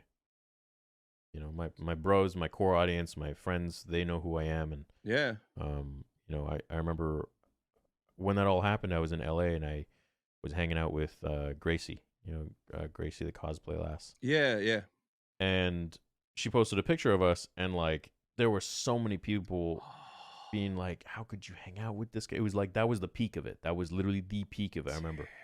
And she's like texting me, she's like, what the fuck is going on? I'm like, yeah. So she's like and then I remember, and I hung out with her and her husband, and he was like, bro, those people are crazy. Like, I don't even know what, like, I watched the interview, you didn't even say anything, and I'm like, welcome to my world, bro. It's just the way it is. And I'm like, you can delete the picture if you want. She's like, no, fuck that. And so I, you know, that was, those kinds of people are like, those people to me are so close. Like, those are my friends. Those are people that I care about. I care about their opinion. You know, I don't care about anybody else's opinion that doesn't know me, doesn't see me as a person, doesn't see me as like just some corporate entity that makes YouTube videos, or like is this and that and the other thing. Whatever, bro. Think what you want. I don't care. Yeah, man, it's crazy, and it's just crazy that came up literally a couple of days ago. When I read that, I'm like, "What are you talking about? Theory hates women? Like what?" It just blows my mind. But like, that's just how it is nowadays, man. People are gonna make their opinion on a reel or a short, and that's you. And no matter what, like that's what they're gonna think. I mean, oh well. Well, that's not you. That's you in their world. Yeah, right. yeah. And that's not someone you. Why would I'm not here to fix everyone's perception of me, bro. Like, I can't. It's too many people. Yeah. You know, and then the same goes for, you see a lot of content creators out there, and this might be a good actually topic to go into, who try to do everything to remain neutral or sit on the fence or try to get all sides to be cool with them so they support their merch or support their whatever. Yeah. And as soon as something goes wrong, then they bend the knee and they're like, oh, I'm sorry. And then you get another side of people being like, what the fuck? Why are you saying sorry? Like, why are you bending the knee? And then they're like, oh, I don't know what to do, because they're trying to sway every single way because they're not being themselves. Yeah. So me, I just say, hey, look, this is me. I didn't say that shit. If you want to believe that I did, go right ahead. I don't care. You know, middle finger to you. See you later, pal. Enjoy it. Yeah. If you're going to go through life like that, then I feel sorry for you. But yeah, anyways, yeah, sure, that's me. Think what you want. And then, you know, this side, other side of the fandom that like sees that that's not the case. Yeah. That's who I F with. You know, those are my people. Those are my friends. No, and that is a big thing. There is a lot of people that are like that. Yeah, it's just fake. I can't do that. Like, I'm gonna be fake. Me. Like, I'm super laid back and chill, right? I'm just always just vibing. But like, if I don't like something, I'll let you know, and I'll let you know why. But I'll let you know just like respectfully. I'm not gonna like trash it and bash it and go over the edge. But if it sucks, like, hey, I don't mess with it. Boom. Just like Ubisoft's Outlaws game. I freaking, my 2 4-hour streams, I private them. I'm like, no, I'm not giving them no press, no nothing. Like, I try to get a refund for my 110. You'll watch the live. I'll react to it. Yeah, watch that, man. Cause like, I rarely ever get, it's funny, people in the comments were like, man, I've never seen Tony mad, because I'm like always chilling, but like, you mess with my time and money, that's not okay. But like, yeah, like I can't ever do that for like a brand, like, because like even some saber company did hit me up, and I sent you the stuff. They were like, we want you to say this and wear this, and you have to have this Gen Z tone. And I'm like, no, if you want me to do something, I'm me 24/7. You either like me or you don't. Like, that's it, man. I know more about all these saber companies than I do about YouTubers at this point. And Yeah. that's something else saying a lot. Yeah, no, I've had so many other people that want to work with me and they're like locked into other contracts. Then they're working with these other companies and they're like, bro, I just want to get out and work with you. And I'm like, well, you let me know. Yeah. You let me know when your contract's up. Hit me Yeah, up. man. But they a lot of them, just like you, they show me the contracts and I'm just like, that's wild, you know? 'Cause Yeah. I've had so many companies, even before I had my saber company, bro. I had so many companies that try to work with me, Mm-hmm. and they send these they send these contracts and shit. And Yeah. I'm like, man, I'm not signing this. I know. I mean, like, the money was good, but like, bro, I'm not gonna like, nah, man. I'm not gonna be wearing a uniform for a YouTube video. The Like, money's always good. The money's yeah, always good, but what do you become in pursuit of that money? yeah, You no, know, exactly. a freaking spokesperson for something like, ugh, the feeling Yeah, of that. I don't want to do that. yeah. These companies, they offer me 5 figures, some of them Damn. 6 figures for doing ads. There's some gambling ads here and there. I'm just like, I don't want to do it. I don't That's want to do it. freaking nuts, man. If you could green light any Star Wars project, what's your dream project? Palpatine. Ooh, Young Palpatine. oh, The that Plagueis would, novel, basically. I mean, you know, it's yes, that would be sick. What I want to see, and we'll never see it, but I want to see like a Darth Maul versus Darth Vader, because I want to see after Clone Wars season 7, Maul escaped with that ship, and the next time we see him is Rebels, and he's hiding at that Sith temple underground. yeah. And when Vader pulled up, Maul was scared and was like, "I'm leaving," and dipped. I want to see like an interaction between them and see like a crazy fight. That would be just so cool, man. That was Vader the and Maul. original way he was supposed to go out. Was Vader? Yeah. Damn. Vader was supposed to kill him. In Rebels in Yeah. animation. Why did that change? I never knew that. Why did that change? That was like way back in 18 or something, or 17? Something like Would have that. been savage if Vader Something like would have that. took out Maul. Yeah, that was like the rumor at that time was like, Mhm. Vader's gonna. Damn. It would have been crazy. R.I.P. That would have been Oh, crazy. yeah. Yeah, I don't know. I don't know why they changed the idea of it, but I don't know. There was a really cool moment in season 7 of Clone Wars where you think Ahsoka might team up with Maul. Oh, yeah, yeah. Yeah, that moment. She So was cool. about to until he She was. said Anakin. She was about to, and like in that moment, you were like, "Oh shit, we're gonna see Maul and Ahsoka fighting Palpatine." Oh, But yeah, that whole sequence was amazing. The whole conversation, that fight with Ray beautiful. Park doing the Mo caption. Beautiful. It didn't get better than that, man. Beautiful. No, and it doesn't get better. That's real Star Wars, man. Like, you know, they got to make more animated stuff. It bangs. It always hits. It always gets that feel. What blew my mind, and I think that was like during December, if I'm not mistaken, because I know I was home and I was with my younger brother Nick. We were watching the 3rd episode of that arc when it was Order 66, and hearing Hayden's voice and Samuel L. Jackson, "Don't do it, Anakin!" Like hearing that, my mind couldn't comprehend because I'm like, we're watching animated, but I hear the live action. Yeah. That was done so beautifully, man. Oh, so good. When it removes the fact that you're watching something and you're like, holy shit, this feels like it's. Yeah. I'm in VR, like this is happening. That's when you know this is a really good product, and I think that's partially why so many projects nowadays get so much hate. It's and people are like, well, it's stupid. I mean, like George Lucas had fire in space, for example, that argument in the Acolyte where there's fire in space. It's because it literally suspends your fucking belief of this happening. And like with George Lucas with his explosions, it doesn't take you out of it like, oh, that's fake. It's like, oh, okay, cool. It's just an explosion, boom, quick, done. Yeah. But if there are things that actually take you out of that suspension of disbelief, I mean, you are really Yeah, that's then what opens up a project to being crucified Yeah. and nitpicked. Yeah. You got to keep the viewer in there. No, 100%. I hope we get more animated stuff. I was really hoping at D23 they would announce the next animated show. We know they're working on something. I feel like they have a show and like another Tales of something cooking, but I don't know why they haven't told us anything yet. That's yeah, dude. They're like so secretive. I don't know why. Like, just give the fans some. Like, what do we got to go off of right now? Freaking Outlaws. Yeah, bro. Oh my god. Like, what else? So What are we waiting for right now? Skeleton Crew. that's it. Which that'll be probably okay, decent.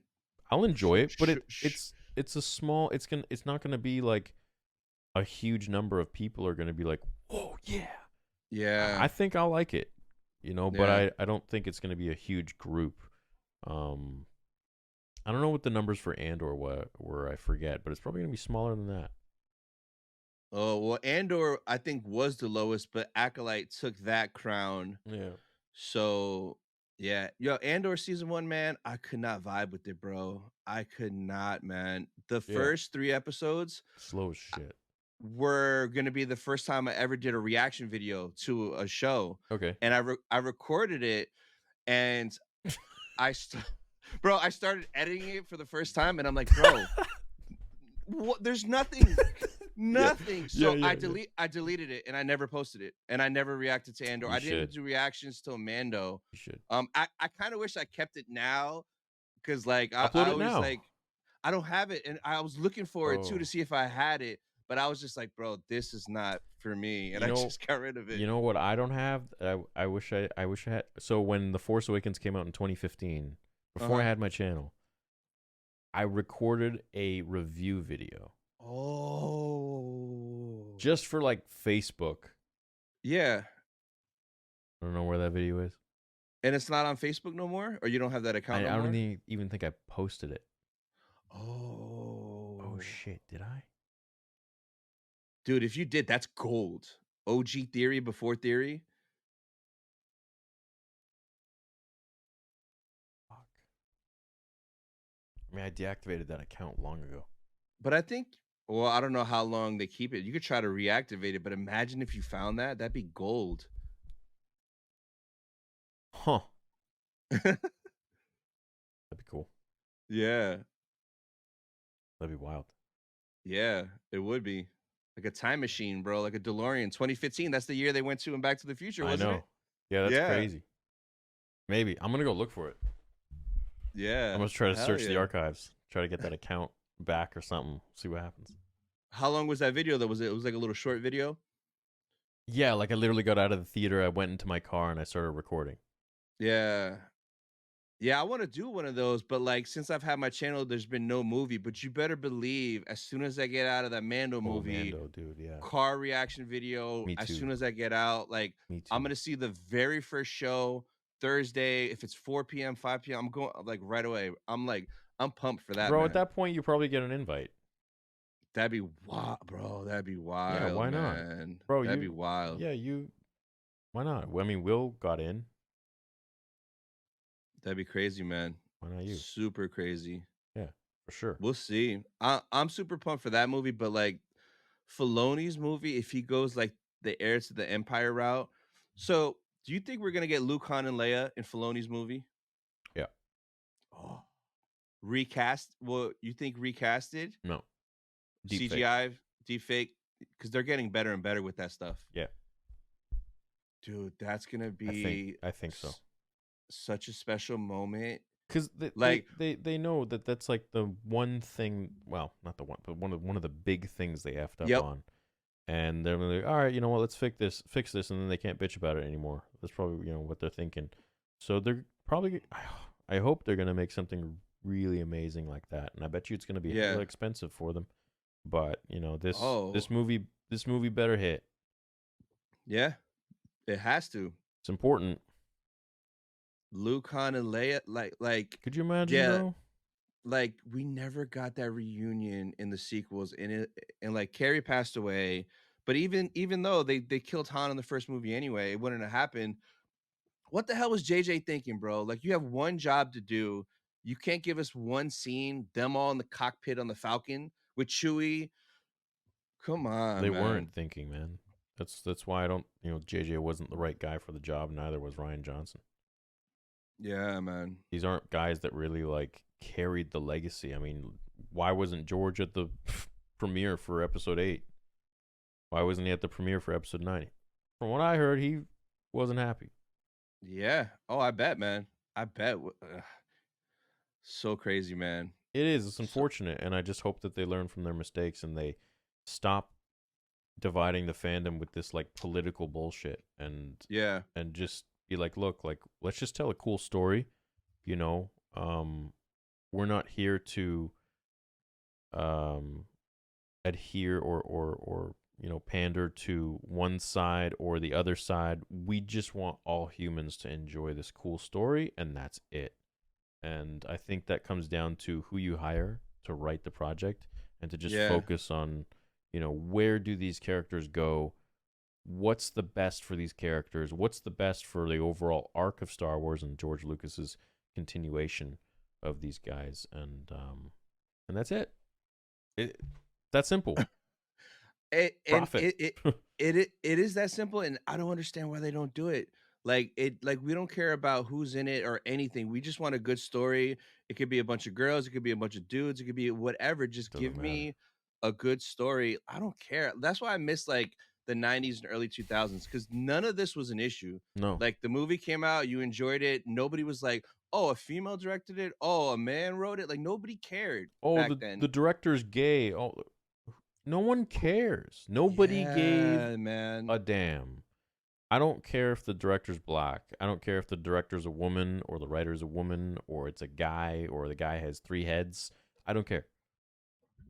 Doesn't matter. This stuff never mattered. And I understand to these like new kids coming around because they've been so brainwashed to believe that this kind of stuff matters. They don't see people as just people. Yeah. You cut us all open. We've got the same organs. We bleed red. It's the same setup.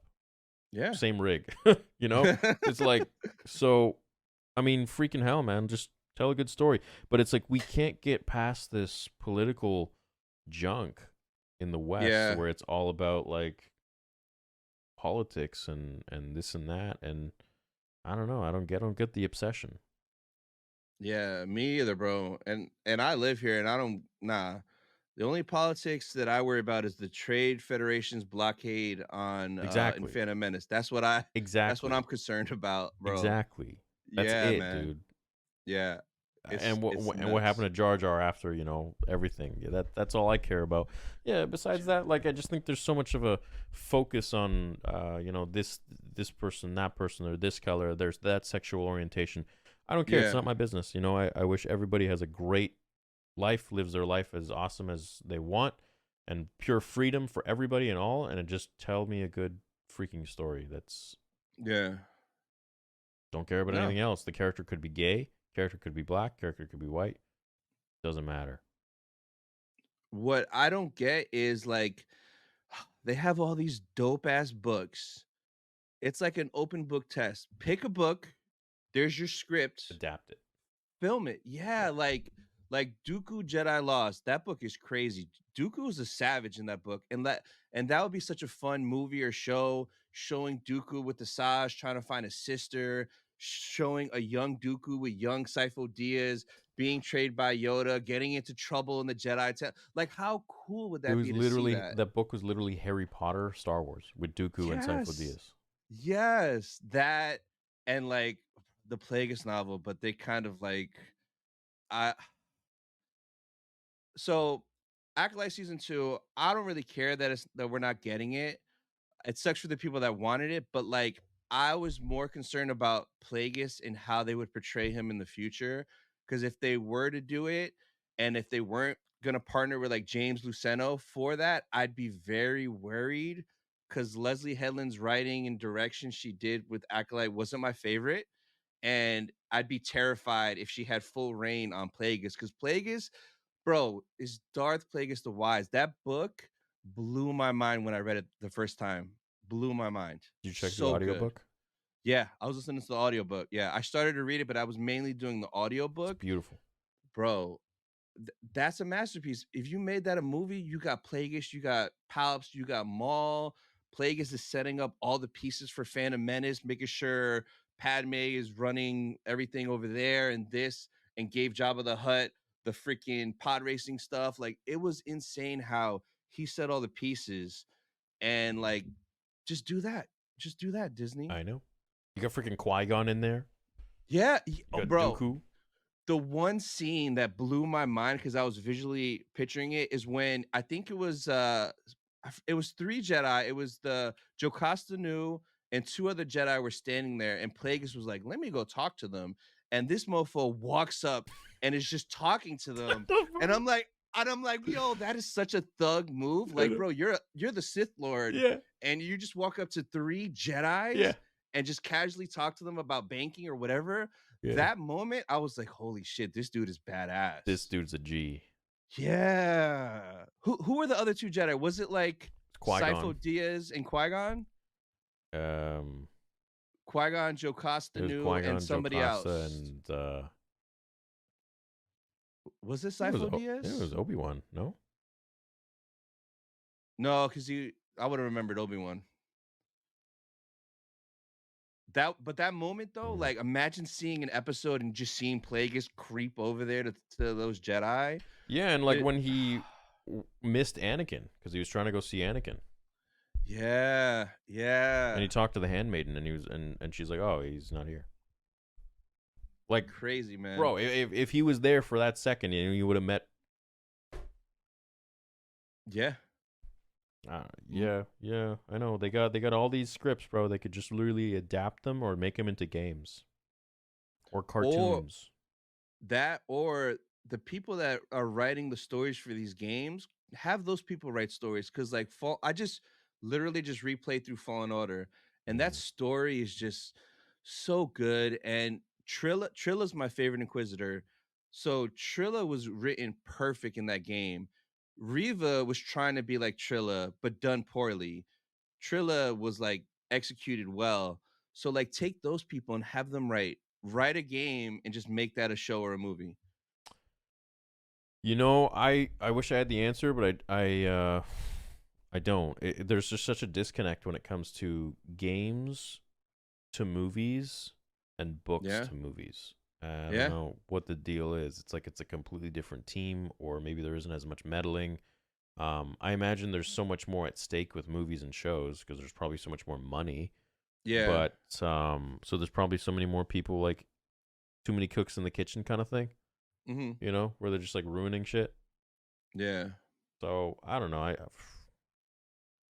The thing that made Lucasfilm work was when George owned it. It was just him. Like he was the dude. It was an independent company. He didn't give a crap about Hollywood. Nothing. Nobody controlled him. Nobody told him what to do. It was on his dime and his time.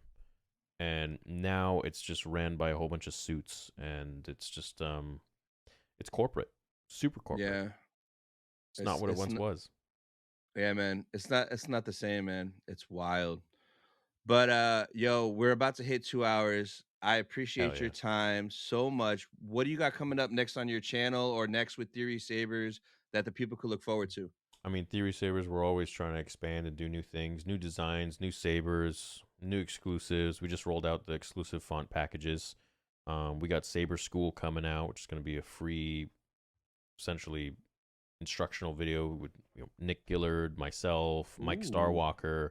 We got tons of different footage coming there that's planned. Like years and years that we're going to be doing, and we already have a few videos ready to upload. Yeah. Yeah, you know, I'm really focused on Theory Sabers right now for the most. It makes me truly happy, and I love it. I love my team and all of them, and given the best, I truly believe we have the best, and I think we offer really great stuff, and I'm excited for it. And that's for my channel, bro. I mean, you know, it's hand in hand with Theory Sabers, because Vader Episode 2 and 3 is basically a product of the success of that company. So the better Theory Sabers does, the faster Vader 2 and 3 are done, and I'm really excited for those movies. I think those are going to change a lot of things for a lot of people, and they're going to be really entertaining and really fun. And as for the channel, man, keep doing my thing, keep making reaction videos, talking about Star Wars, the state of Star Wars, breakdowns, lore, animations, and just live streams, having fun. Hell yes. Well, Theory, thank you so much for coming on, man. This was a blast, man. Thank you, bro. I appreciate you. Yes. And that'll be it for this episode of Sith Talk, guys. We'll see you guys next week. Bye, guys.